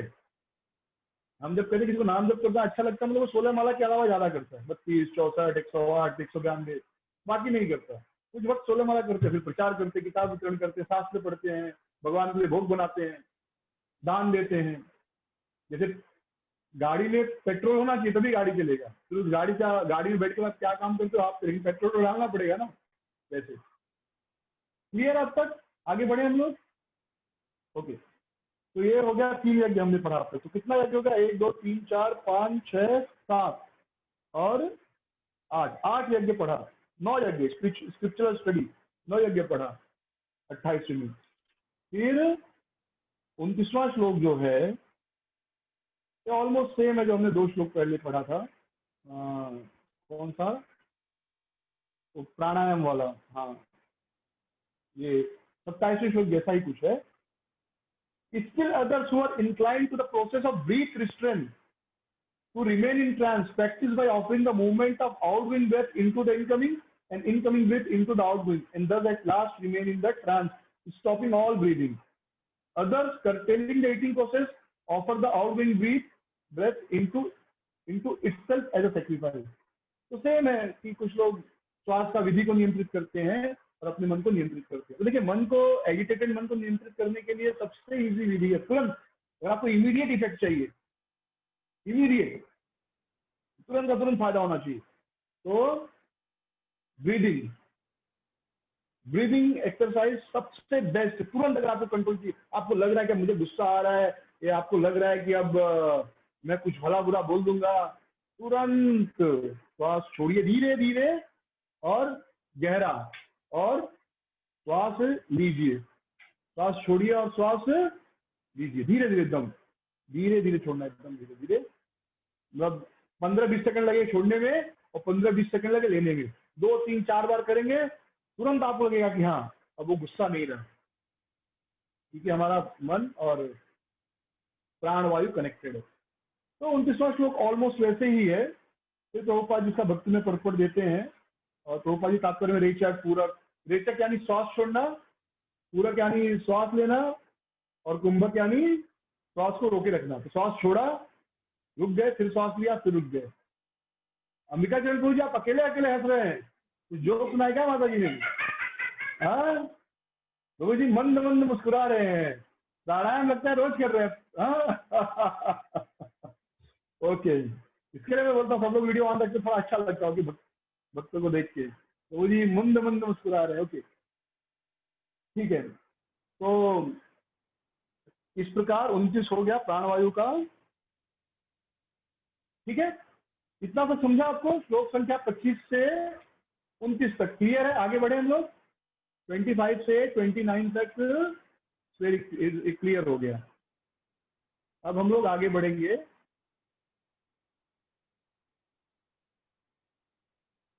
अब यज्ञ का उद्देश्य क्या है? तो श्लोक संख्या 30, 31, 32 और 33, ये 4 श्लोक में भगवान बताएंगे यज्ञ क्यों करना चाहिए, इस यज्ञ से फायदा क्या है, और फिर उसके बाद 34 से लेकर 42 तक भगवान तो इसके पहले यज्ञ का उद्देश्य क्या है? तो इस यज्ञ करने से ज्ञान प्राप्त होता है। इसके ऊपर मैंने इससे पहले भी चर्चा की थी कि यज्ञ से ज्ञान कैसे प्राप्त होता है। तो यज्ञ करने से ज्ञान प्राप्त होता है, दिव्य ज्ञान प्राप्त होता है। और दिव्य ज्ञान प्राप्त होने का विधि क्या है, वो दिव्य ज्ञान कैसे मिलेगा, उसका परिणाम क्या है और उसकी महिमा क्या है, वो 34 से लेकर 42 तक चर्चा की गई है। ठीक है, तो सबसे पहले हम चर्चा करेंगे इस दिव्य ज्ञान का, इस यज्ञ का उद्देश्य क्या है। हाँ, सर्वे अप्येत यज्ञ विदो यज्ञ क्षपितः। हरे कृष्णा। आई थिंक मेरा ये उड़ गया। अभी आवाज आ रहा है क्लियर रूप में, ऐसे ही विदाउट माइक? आवाज नहीं आ रहा है? आवाज आ रहा है पर थोड़ा कम आ रहा है प्रभु, थोड़ा कम आ रहा है। ओके, एक मिनट वेट कीजिए, उसका बैटरी डिस्चार्ज हो गया। मैं ये वाला सोच रहा था यूज करूंगा, इसका बैटरी तो है फुल, तो देखता हूँ। आ रहा है प्रभु जी, आ रहा है, आवाज आ रही है। श्री कृष्णा। मेरा आवाज बिना इसके आ रहा है। कब है आगे ले।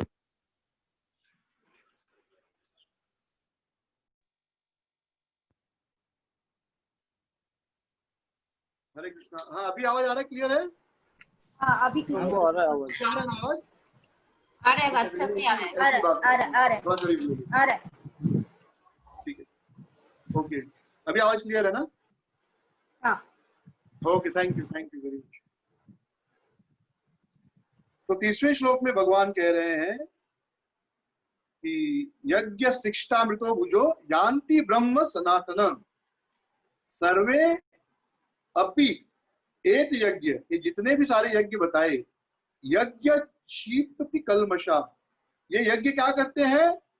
क्षिपति कलमशा, जितने भी कलमश हैं, कलमश यानी जो हृदय की गंदगी है, उनको वह साफ कर देते हैं।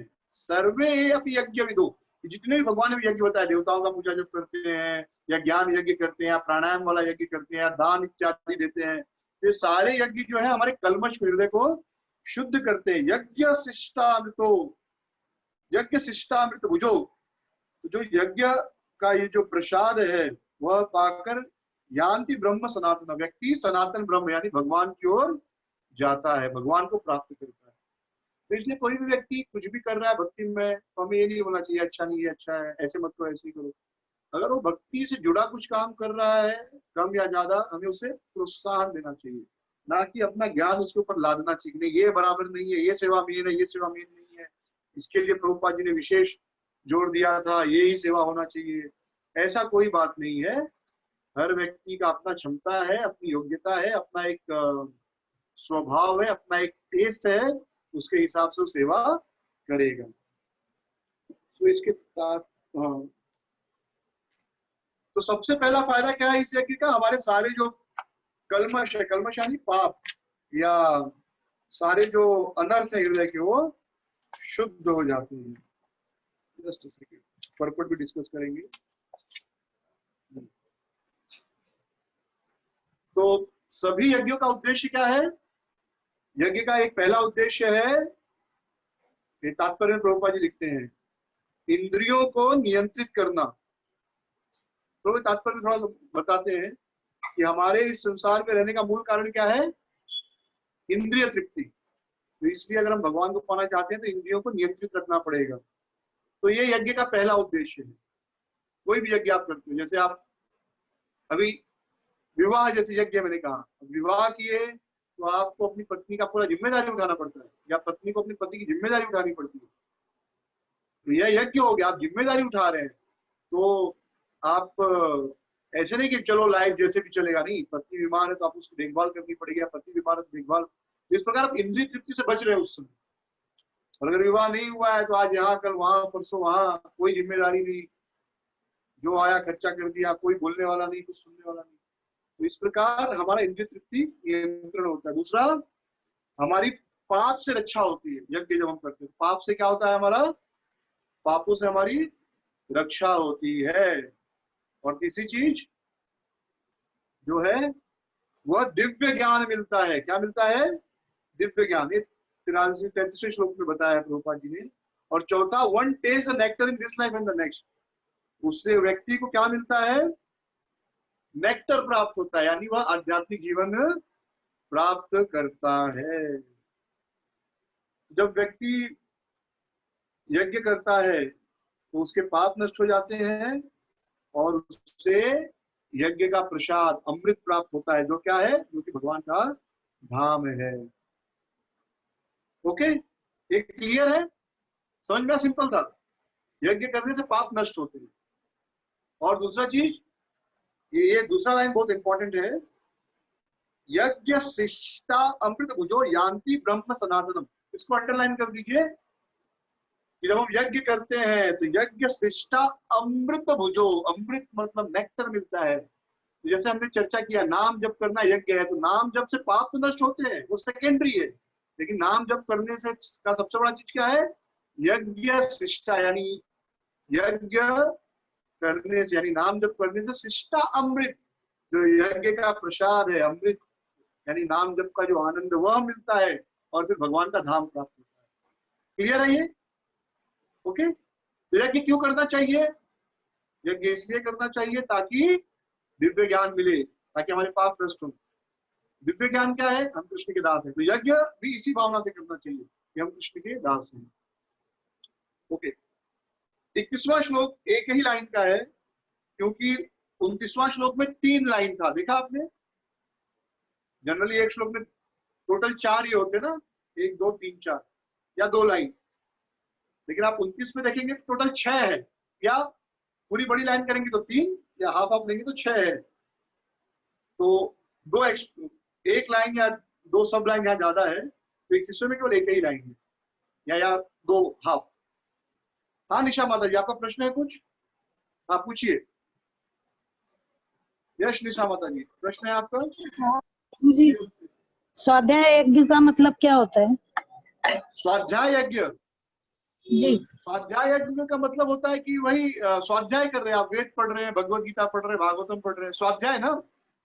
श्लोक बोलिए तो क्लियर हो जाएगा। श्लोक है ना, उसी श्लोक में पहली लाइन। श्लोक बोलिए, श्लोक।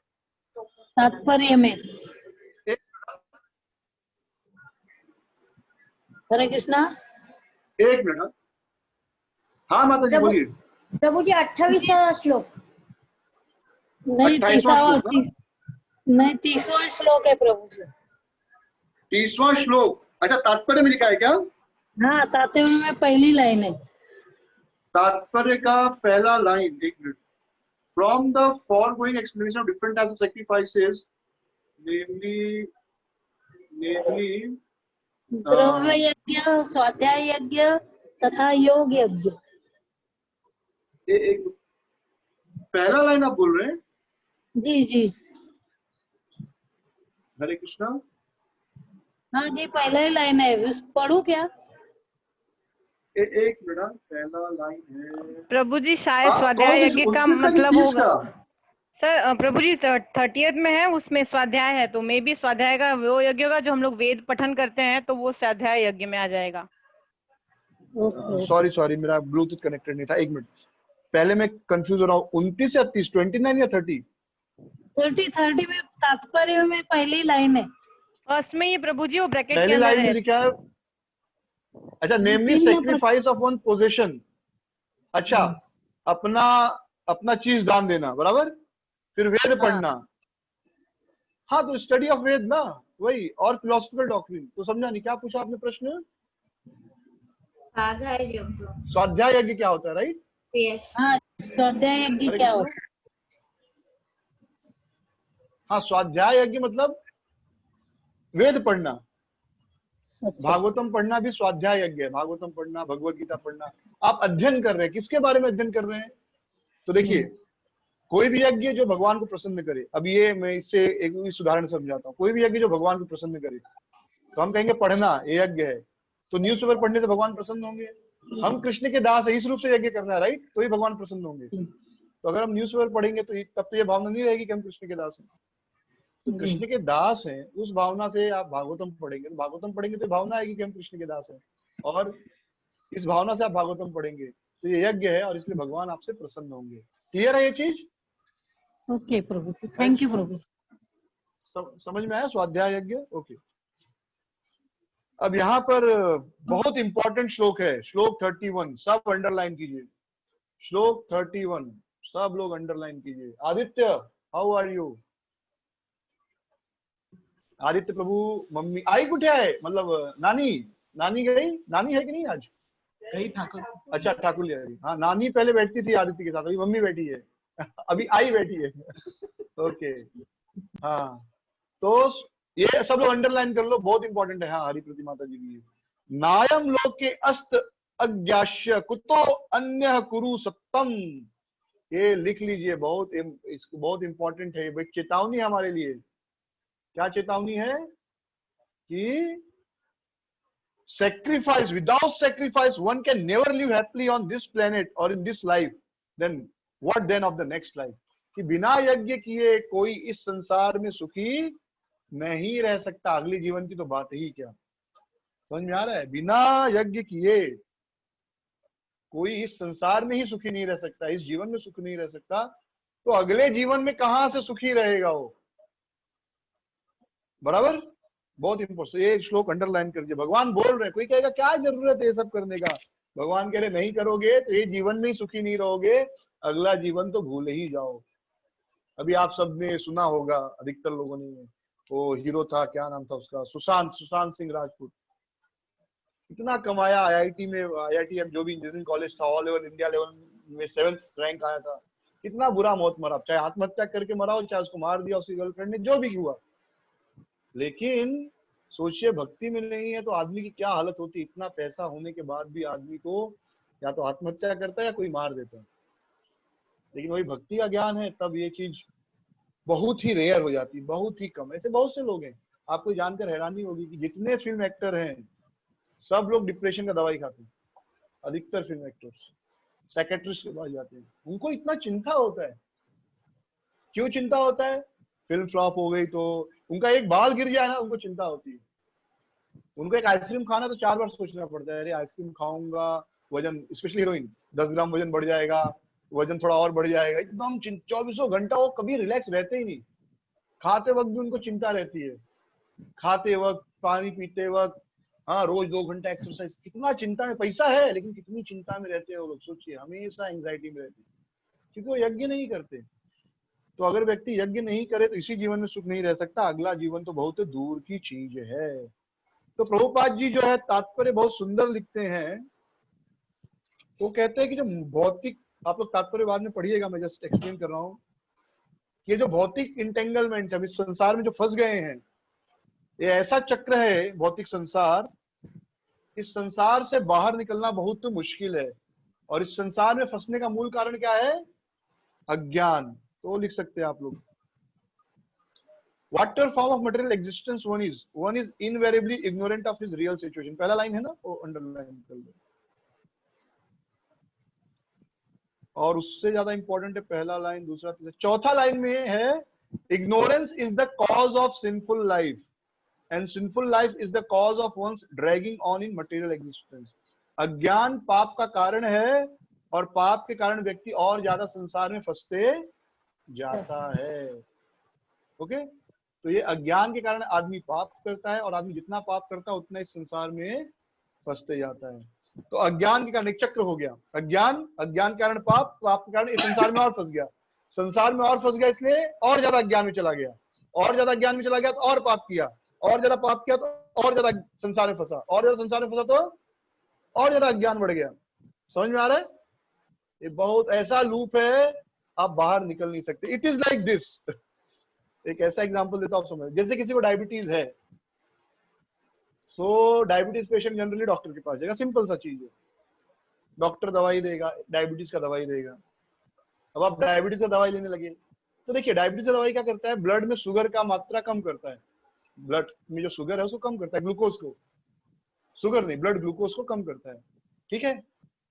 अब आप खाली ये सोचिए कि अगर आपके ब्लड में ग्लूकोज उस दवाई ने कम किया तो ग्लूकोज कहाँ गया, अब तो ब्लड में नहीं है पर कहाँ है, शरीर से बाहर तो नहीं गया वो, नहीं शरीर से बाहर नहीं गया ना वो, शरीर से बाहर कहाँ जाता है, तो वो ग्लूकोज बॉडी में डिपॉजिट होता है, कहाँ, या तो किडनी में डिपॉजिट होगा, या लीवर में डिपॉजिट होगा, या पेनक्रियाज में डिपॉजिट होगा, कहीं ना कहीं लीवर में डिपॉजिट हो गया तो लीवर, किडनी में किडनी स्टोन, लीवर में डिपॉजिट हो, वॉल रिलेटेड स्टोन, अगर मांसपेशियों में डिपॉजिट हो रहा है तो फिर मांसपेशियां सख्त हो जाती हैं, तो फिर दूसरा दवाई शुरू होता है, क्योंकि ब्लॉकेज आने लगेंगे तो हार्ट का खून पतला करने का एस्पिरिन दवाई आता है, खून पतला करने वो लेना शुरू करेंगे, किडनी स्टोन हो गया वो दवाई या ऑपरेशन, तो एक बीमारी से दूसरा बीमारी, दूसरी बीमारी से तीसरा बीमारी। और आप कोई भी डायबिटीज पेशेंट देखिए इन जनरल 99% आप एक भी ऐसा डायबिटीज पेशेंट लाके दिखाइए मुझे जो दवाई खा के ठीक हुआ हो, बल्कि एक दवाई से दूसरा दवाई और दूसरा दवाई से तीसरा दवाई, और डायबिटीज दवाई खाने की जनरली 1-2 साल के बाद बीपी शुगर कुछ ना कुछ का, बीपी का या और ना और कोई ना कोई दवाई शुरू होती ही है, तो ये एक साइकिल है। ठीक नहीं हो सकता, हरे कृष्णा, ठीक हो ही नहीं सकता डायबिटीज, नहीं डायबिटीज ठीक हो ही नहीं सकता प्रभु जी।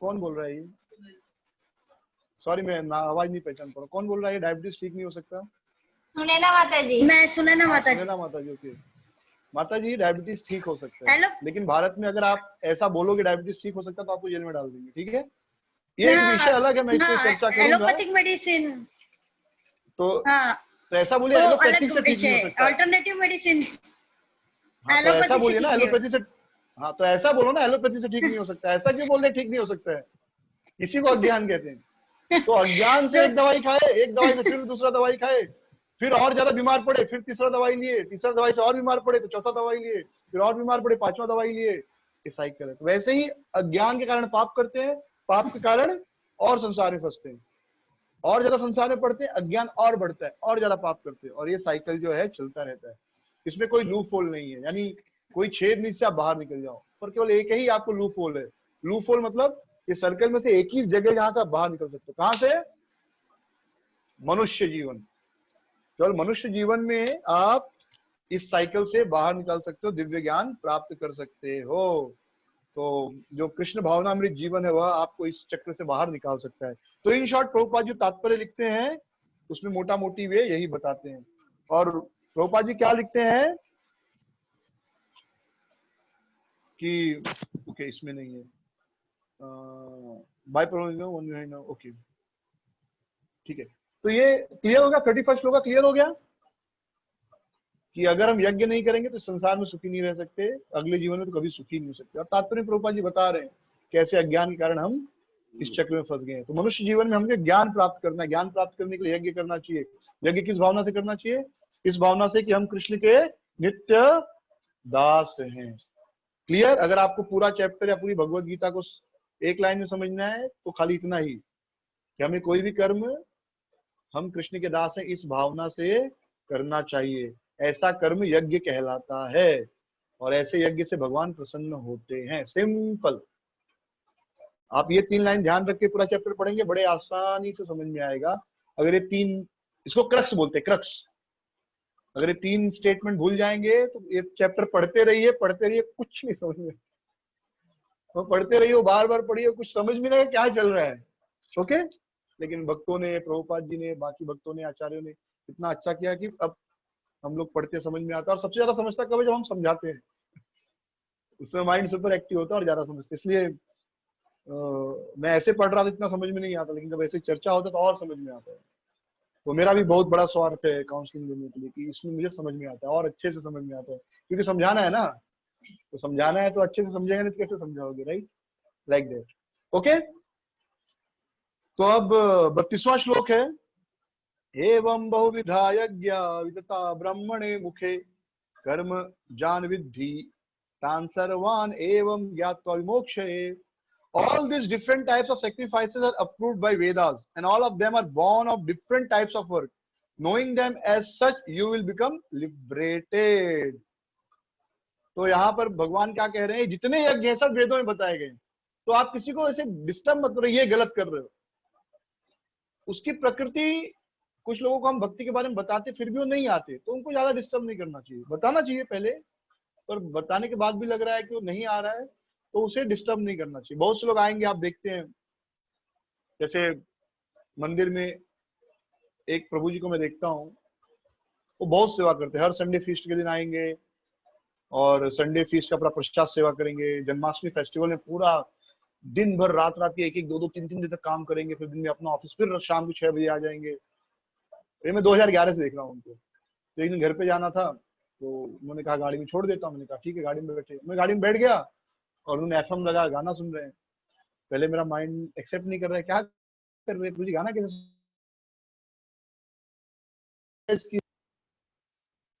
प्रभु जी वो होता ना, मतलब चैरिटी या ऑस्टेरिटी वाला यज्ञ कर रहे हैं हाँ, मंदिर को दान देते हैं और तपस्या कर रहे हैं। तपस्या यानी आकर सेवा करना भी तपस्या है ना, तो तपो यज्ञ कर रहे हैं, ठीक है।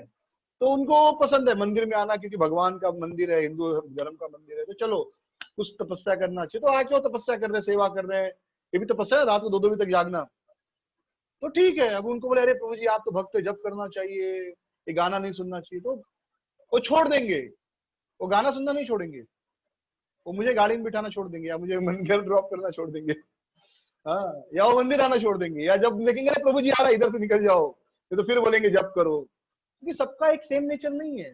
So we should understand. आप ये मत अपेक्षा रखो कि दुनिया का हर आदमी माला लेकर 16 माला जप करेगा। It's a very rare precious gift, rare precious opportunity which we have got. Don't think all devotees or every person will chant 16 round। जो भी आपके कांटेक्ट में आया या इस्कॉन में आ रहा है, उसमें से हर आदमी 16 माला करने लगेगा। आप सब स्पेशल लोग हो जिनको ये अनुभव हुआ कि 16 माला करना है, चलो कर रहे, ठीक है, बट डोंट थिंक हर आदमी करेगा। तो हर आदमी को फोर्स भी नहीं करना है, उसे कैसे भी लाना है, आओ एक माला कर रहे हो कोई बात नहीं, एक करो, नहीं कर रहे ठीक है, आते रहो, सुनते रहो, कभी तो एक माला करोगे, इस जन्म में तो अगले जन्म में करोगे, तो ठीक है प्रसाद खाओ। ऐसा बड़ा दिल रखकर प्रचार करना होता है, नहीं तो हम छोटे छोटे छोटे छोटे एकदम छोटे हो जाएंगे, क्योंकि पता चलेगा बस हम अकेले रह गए और कोई नहीं रहेगा। तो प्रचार के समय हृदय बहुत बड़ा होना चाहिए। उस समय ये नहीं सोचना चाहिए कि अरे ये तो जप नहीं कर रहा है, ये गलत कर, ये ऐसा कर रहा है, ये वैसा कर रहा है, ये तो योगा करता है, ये तो रामदेव बाबा के पास जाता है। नो, ऐसा नहीं, ठीक है जाता है, हाँ बहुत अच्छा, आप प्राणायाम करते बहुत अच्छा, गुड फॉर हेल्थ। हाँ, और हम लोग शरीर के लिए के साथ साथ आत्मा के लिए भी करते हैं, नाम जप करते हैं, तो उसमें 2 रिएक्शन मिलेगा, वो भी बोलेगा मुझे भी करना है, नहीं मैं ठीक है, योगा ठीक है, डू इट, मंदिर आते रहो, दर्शन लेते रहो। सो आप देखो उसके अंदर कौन सा आग है, कौन सा स्पार्क है, और उसको फैन करो बस। किसी को अच्छा लगता है भगवान के दर्शन करना, किसी को अच्छा लगता है प्रसाद सेवा करना, उसको स्पार्क करो। इतना सारा विधि भगवान ने दिया, तो भगवान क्या बोल रहे हैं श्लोक में, एवं बहुविधा यज्ञ, ये जितना बहुविधा यज्ञ है, वीतता ब्राह्मणे मुखे, ब्राह्मणे मतलब ये सब वेदों में बताया गया है, मुखे वेदों के मुख से आया ये सब। हाँ, कर्म जन विदितन सर्वान, और जब आप ये सब जानकर कर्म करोगे तो ज्ञात्वा एवं ज्ञात्वा मोक्ष, आप मुक्त हो जाओगे। तो हमें कभी भी किसी भी व्यक्ति को डिस्करेज नहीं करना चाहिए, ठीक है। बहुत बार होता है जो भक्त लोग, कोई व्यक्ति अगर नॉनवेज खा रहा है, उसके घर में प्रोग्राम करना चाहिए कि नहीं करना चाहिए, मन में बहुत लोग भक्त क्वेश्चन, नहीं उनके घर में नॉनवेज बनता है, हमको उनके घर में कीर्तन या लेक्चर नहीं करना चाहिए। नहीं, वहां पर आप कीर्तन करो, लेक्चर करो, उनको बोल दो कि आपका नॉनवेज बनता है तो आपके यहाँ कुकिंग क्या हम नहीं खाएंगे, या तो आप हमें फल खिलाइए अगर आपको इच्छा है खिलाने का, प्रसाद खिलाने का इच्छा है तो किसी भक्त से बनवा कर लीजिए, किसी भक्त को बोलिए अपने घर से बना कर लाएगा, आप उसको लक्ष्मी दे देना, पैसा दे देना, तो उसको भी समझ में आएगा कि ठीक है, आप उसको रिजेक्ट भी नहीं कर रहे हो and at the same time आप कंटामिनेट भी नहीं हो रहे, ठीक है। नहीं तो जनरल इलेक्शन कह रहे नहीं, आप तो नॉनवेज खाते हैं, हम आपके घर में नहीं आएंगे, आपके घर का पानी भी नहीं पिएंगे, तो आदमी इतना इंसल्टेड फील करेगा, वो कभी आपको देखेगा भी नहीं। लेकिन देर से देर भी अच्छा, हम आएंगे आपके घर में, प्रोग्राम करेंगे। प्रभु जी प्रसाद का क्या है ना, एक्चुअली हम लोग खाली भगवान को भोग लगाया हुआ खाते हैं, और आपके घर में नॉनवेज बनता है ना, तो प्रसाद भोग नहीं लग सकता प्रभु जी, सॉरी हाँ, लेकिन आपके यहाँ प्रसाद नहीं खा सकते। तो ऐसे जब नम्रता से बोलेंगे तो उस आदमी को भी अच्छा लगेगा, वो फिर खुद बोलेगा प्रभु जी कुछ और व्यवस्था कर दूं क्या, दूध कर दूं, दूध रखूं आप लोगों के लिए, या फ्रूट रख दूं, या मैं ये सब अनुभव देखे मैंने। हाँ, या और आपके कोई भक्त बना देंगे, हम पैसा दे देंगे, चलेगा क्या? अब बोलो आपको जो इच्छा है फल दे दीजिए। आपको सच में आपको इच्छा की है प्रसाद खिलाना ही भोजन, तो आप किसी भक्त को बोलिए, हम किसी भक्त को बोलेंगे वो बना देगा, या किसी भक्त जो कुकिंग कैटरिंग सर्विस उनको दे दीजिए, वो दे देंगे, हम खा लेंगे। तो इससे वो रेस्पेक्टेड भी फील करते हैं, एंड दे आल्सो फील कि नहीं यार नॉनवेज छोड़ना चाहिए। They don't feel insulted and they get some inspiration कि नहीं ये नॉनवेज छोड़ देना चाहिए, एंड वो एक दिन वो छोड़ देंगे नॉनवेज। लेकिन अगर आप ऐसे बोलेंगे आप नॉनवेज खाते हो, आपके घर में हम प्रोग्राम नहीं करेंगे, आपके घर का तो पानी भी नहीं पी सकते, तो भी वो छोड़ देंगे आपको, नॉनवेज नहीं छोड़ेंगे। So let people feel connected. हाँ, तो भगवान ने आकर जितना यज्ञ बताया ये सब वेदों से आया है, ऐसा जान कर यदि आप कर्म करोगे तो मुक्त हो जाओगे। क्लियर है ये चीज? क्योंकि Krishna bhakti is something actually very few people are qualified for it. सब लोग क्वालिफाइड भी नहीं है इसके लिए, हम लोग भी क्वालिफाइड नहीं है, ठीक है? ये मत सोचिए कि हम तो कर रहे हैं, हम ये सुनकर ये मत सोचिए हम बड़े महान लोग हैं कि हमको ये मिल गया। वो भगवान का कृपा से और गुरु का कृपा से मिल गया, भक्तों का कृपा से मिल गया, दैट इज ओके। पर Krishna bhakti is very rare, सबको नहीं मिलती। तो इसलिए आप दुखी मत होइए कि सब लोग जप नहीं कर रहे 16 माला, कोई एक माला कर रहा है, कोई कर ही नहीं रहा, 10 साल से आ रहे मंदिर, कोई बात नहीं। आप प्रेरणा दीजिए, पर इतना भी प्रेरणा मत दीजिए कि आपको छोड़ दे, किसी को बार बार करो जब किया, अरे क्या 16 माला, इतना भी मत करो कि आदमी आपको देखते ही उसको लगे कौन आ गया यार, इधर से निकलो। So we have to be practical, we have to be sensitive.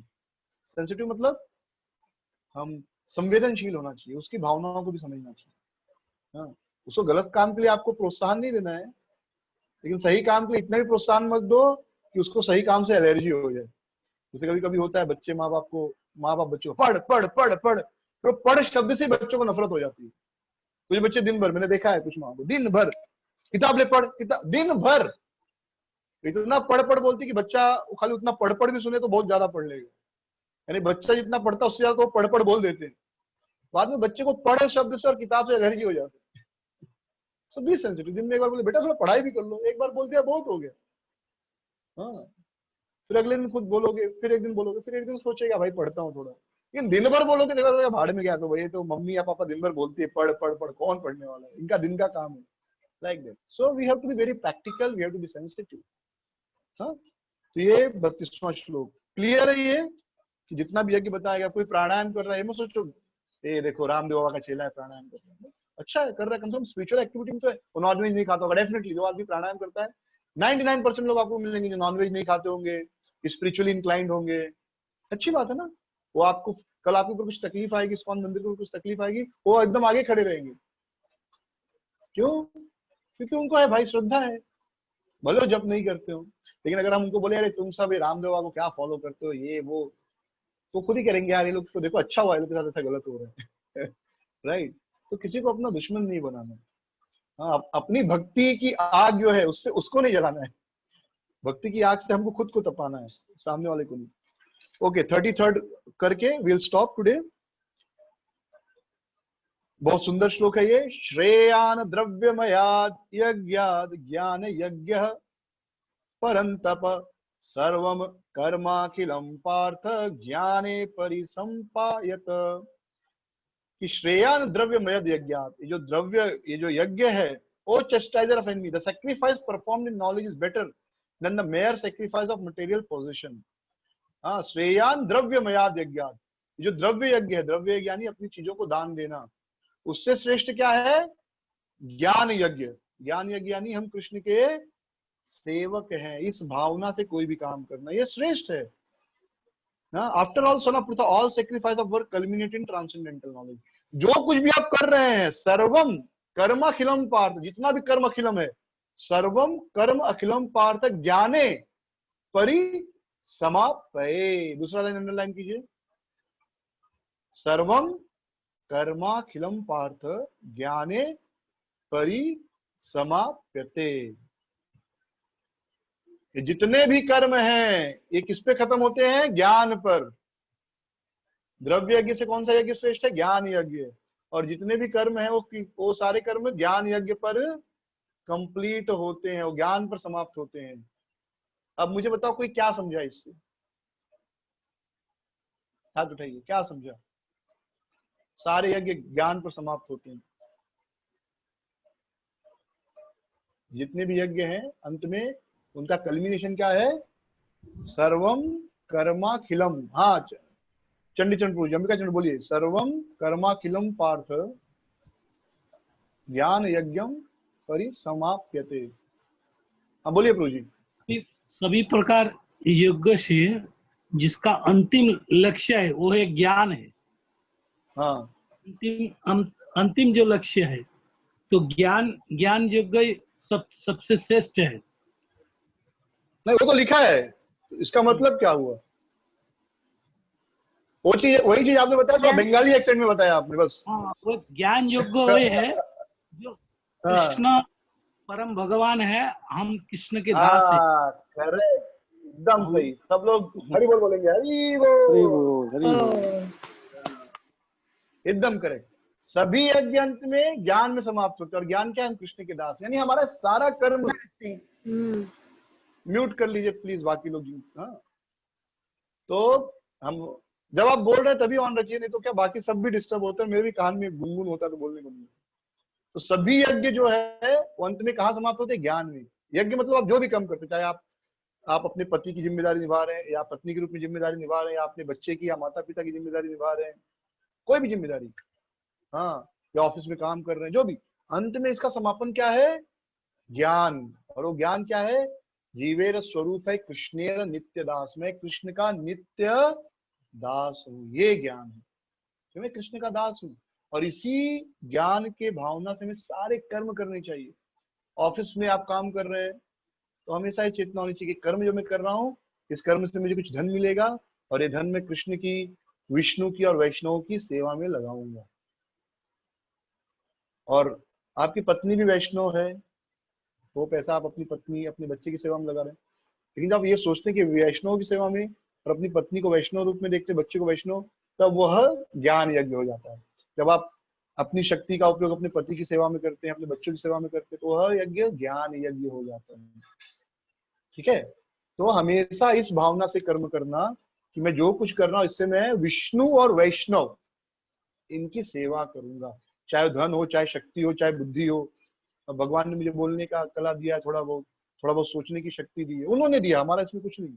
जैसे हम बार बार पढ़ते भागवत में, हिरण्यकशिपु बहुत शक्तिशाली था, अहंकार हो गया। मैं सोचता हूँ किस चीज का अहंकार हो गया? ब्रह्मा जी ने वरदान दिया, भीख से शक्ति मांगा, तो अहंकार किस चीज का?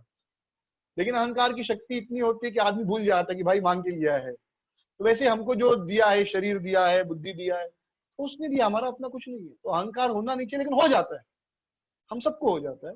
लेकिन फिर इसलिए शास्त्र पढ़ना ताकि वो अहंकार चला जाए।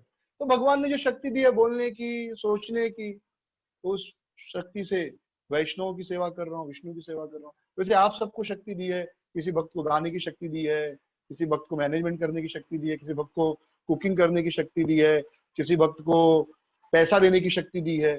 तो उस चीज से हम विष्णु और वैष्णव की सेवा कर रहे हैं, उसमें कोई अंतर नहीं। जो पैसा दे रहा है ये सोचकर कि मैं ये विष्णु और वैष्णव की सेवा के लिए दे रहा हूँ, वो महान भक्त है। जो भगवान के लिए भोग बना रहा है, यह सोचकर कि यह भोग विष्णु को लगेगा, फिर भक्त प्रसाद पाएंगे, वह महान है।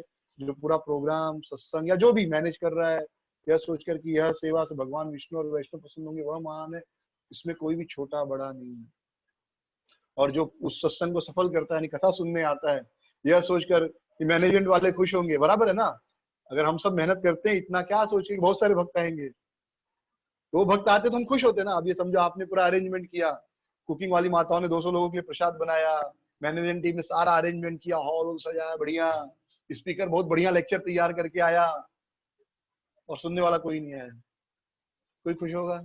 सब बोलेंगे यार क्या हो गया, इतना अच्छा हो गया भी। तो अगर 200 भक्त आ गए और वो 200 भक्त जो है समझो कुछ नहीं कर रहे, वो खाली सुनने आए, लेकिन फिर भी हम सबको खुशी होगी, 200 भक्त आए, स्पीकर खुश होगा, 200 लोग सुनने के लिए आए, कुकिंग करने वाले खुश होंगे, अरे वाह 200 लोग आज प्रसाद खाएंगे, मैनेजमेंट वाले खुश होंगे, बहुत अच्छा व्यवस्था हो गया, प्रसाद सेवा करने वाले खुश होंगे, अरे भक्तों को प्रसाद खिलाएंगे।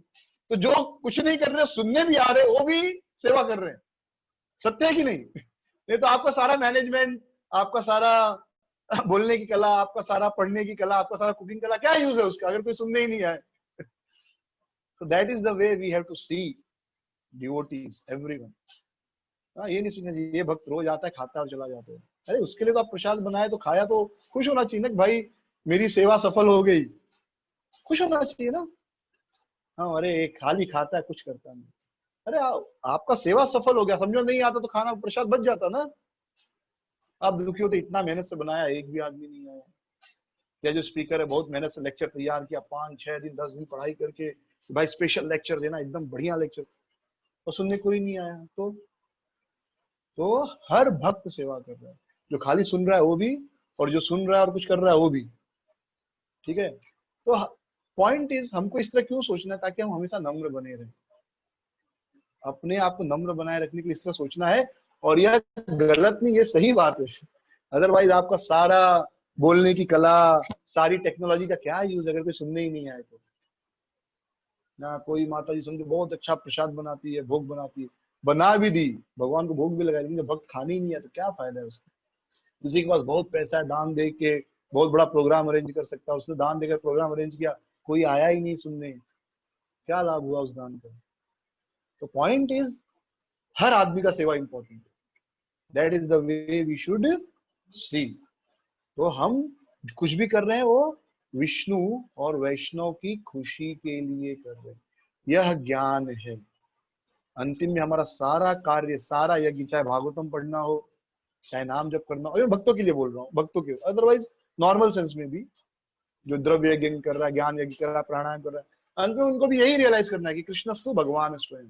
अबे शरीर को, कुछ लोग प्राणायाम करके शरीर को स्वस्थ रखते हैं, अलग अलग डाइट सिस्टम फॉलो करके शरीर को स्वस्थ रखते हैं, क्या फायदा है? 30 साल में मरने वाले हो, अच्छा डाइट फॉलो करोगे, अच्छा प्राणायाम करोगे, 60 में मरोगे, फर्क क्या हो गया? मरना तो नहीं रुकेगा। लेकिन वही अगर आप भक्ति कर रहे हैं तो 30 के बदले 60 में मरे, तो उस 30 साल में आप संसार का भी कुछ उद्धार करेंगे और आप भी कुछ अच्छा भक्ति कर पाएंगे अच्छे से, तब उस चीज का फायदा है। अगर कोई रोज एक्सरसाइज कर रहा है, प्राणायाम कर रहा है, योग आसन कर रहा है ताकि हेल्दी रहे, लेकिन भगवान का भक्ति नहीं कर रहा तो क्या फायदा है? व्यायाम करने से क्या आप मृत्यु से बच जाओगे? नहीं। 40 में मरने वाले रहोगे, 60 में मरोगे, 80 में मरोगे, क्या हो गया? और वो 40 साल आपने भक्ति नहीं किया है तो दूसरे को तकलीफ ही दिया रहेगा कुछ, तो और ज्यादा पाप भी बढ़ा है। लेकिन वही व्यक्ति को ये सोचकर कि मुझे आसन प्राणायाम करना है, योग करना है ताकि मेरा शरीर स्वस्थ रहे और मुझे इस स्वस्थ शरीर से विष्णु और वैष्णव की कुछ तो सेवा करनी है, तो वही आसन प्राणायाम आपका भक्ति हो गया। काम वही है, कॉन्शियसनेस, चेतना बदल जाता है। ज्ञान, ये है ज्ञान, ज्ञान बदल गया, ज्ञान हो गया कि भाई ये सब मुझे कृष्ण की सेवा के लिए करना है, तो फिर उस चीज का लाभ हो जाता है। अन्यथा क्या लाभ है? आप करोड़ों कमाओ, अरबों कमाओ, हाँ कोविड में मरो। अगर अभी सब डरे हुए कोरोना से बच गए तो भी क्या मृत्यु से बच जाएंगे?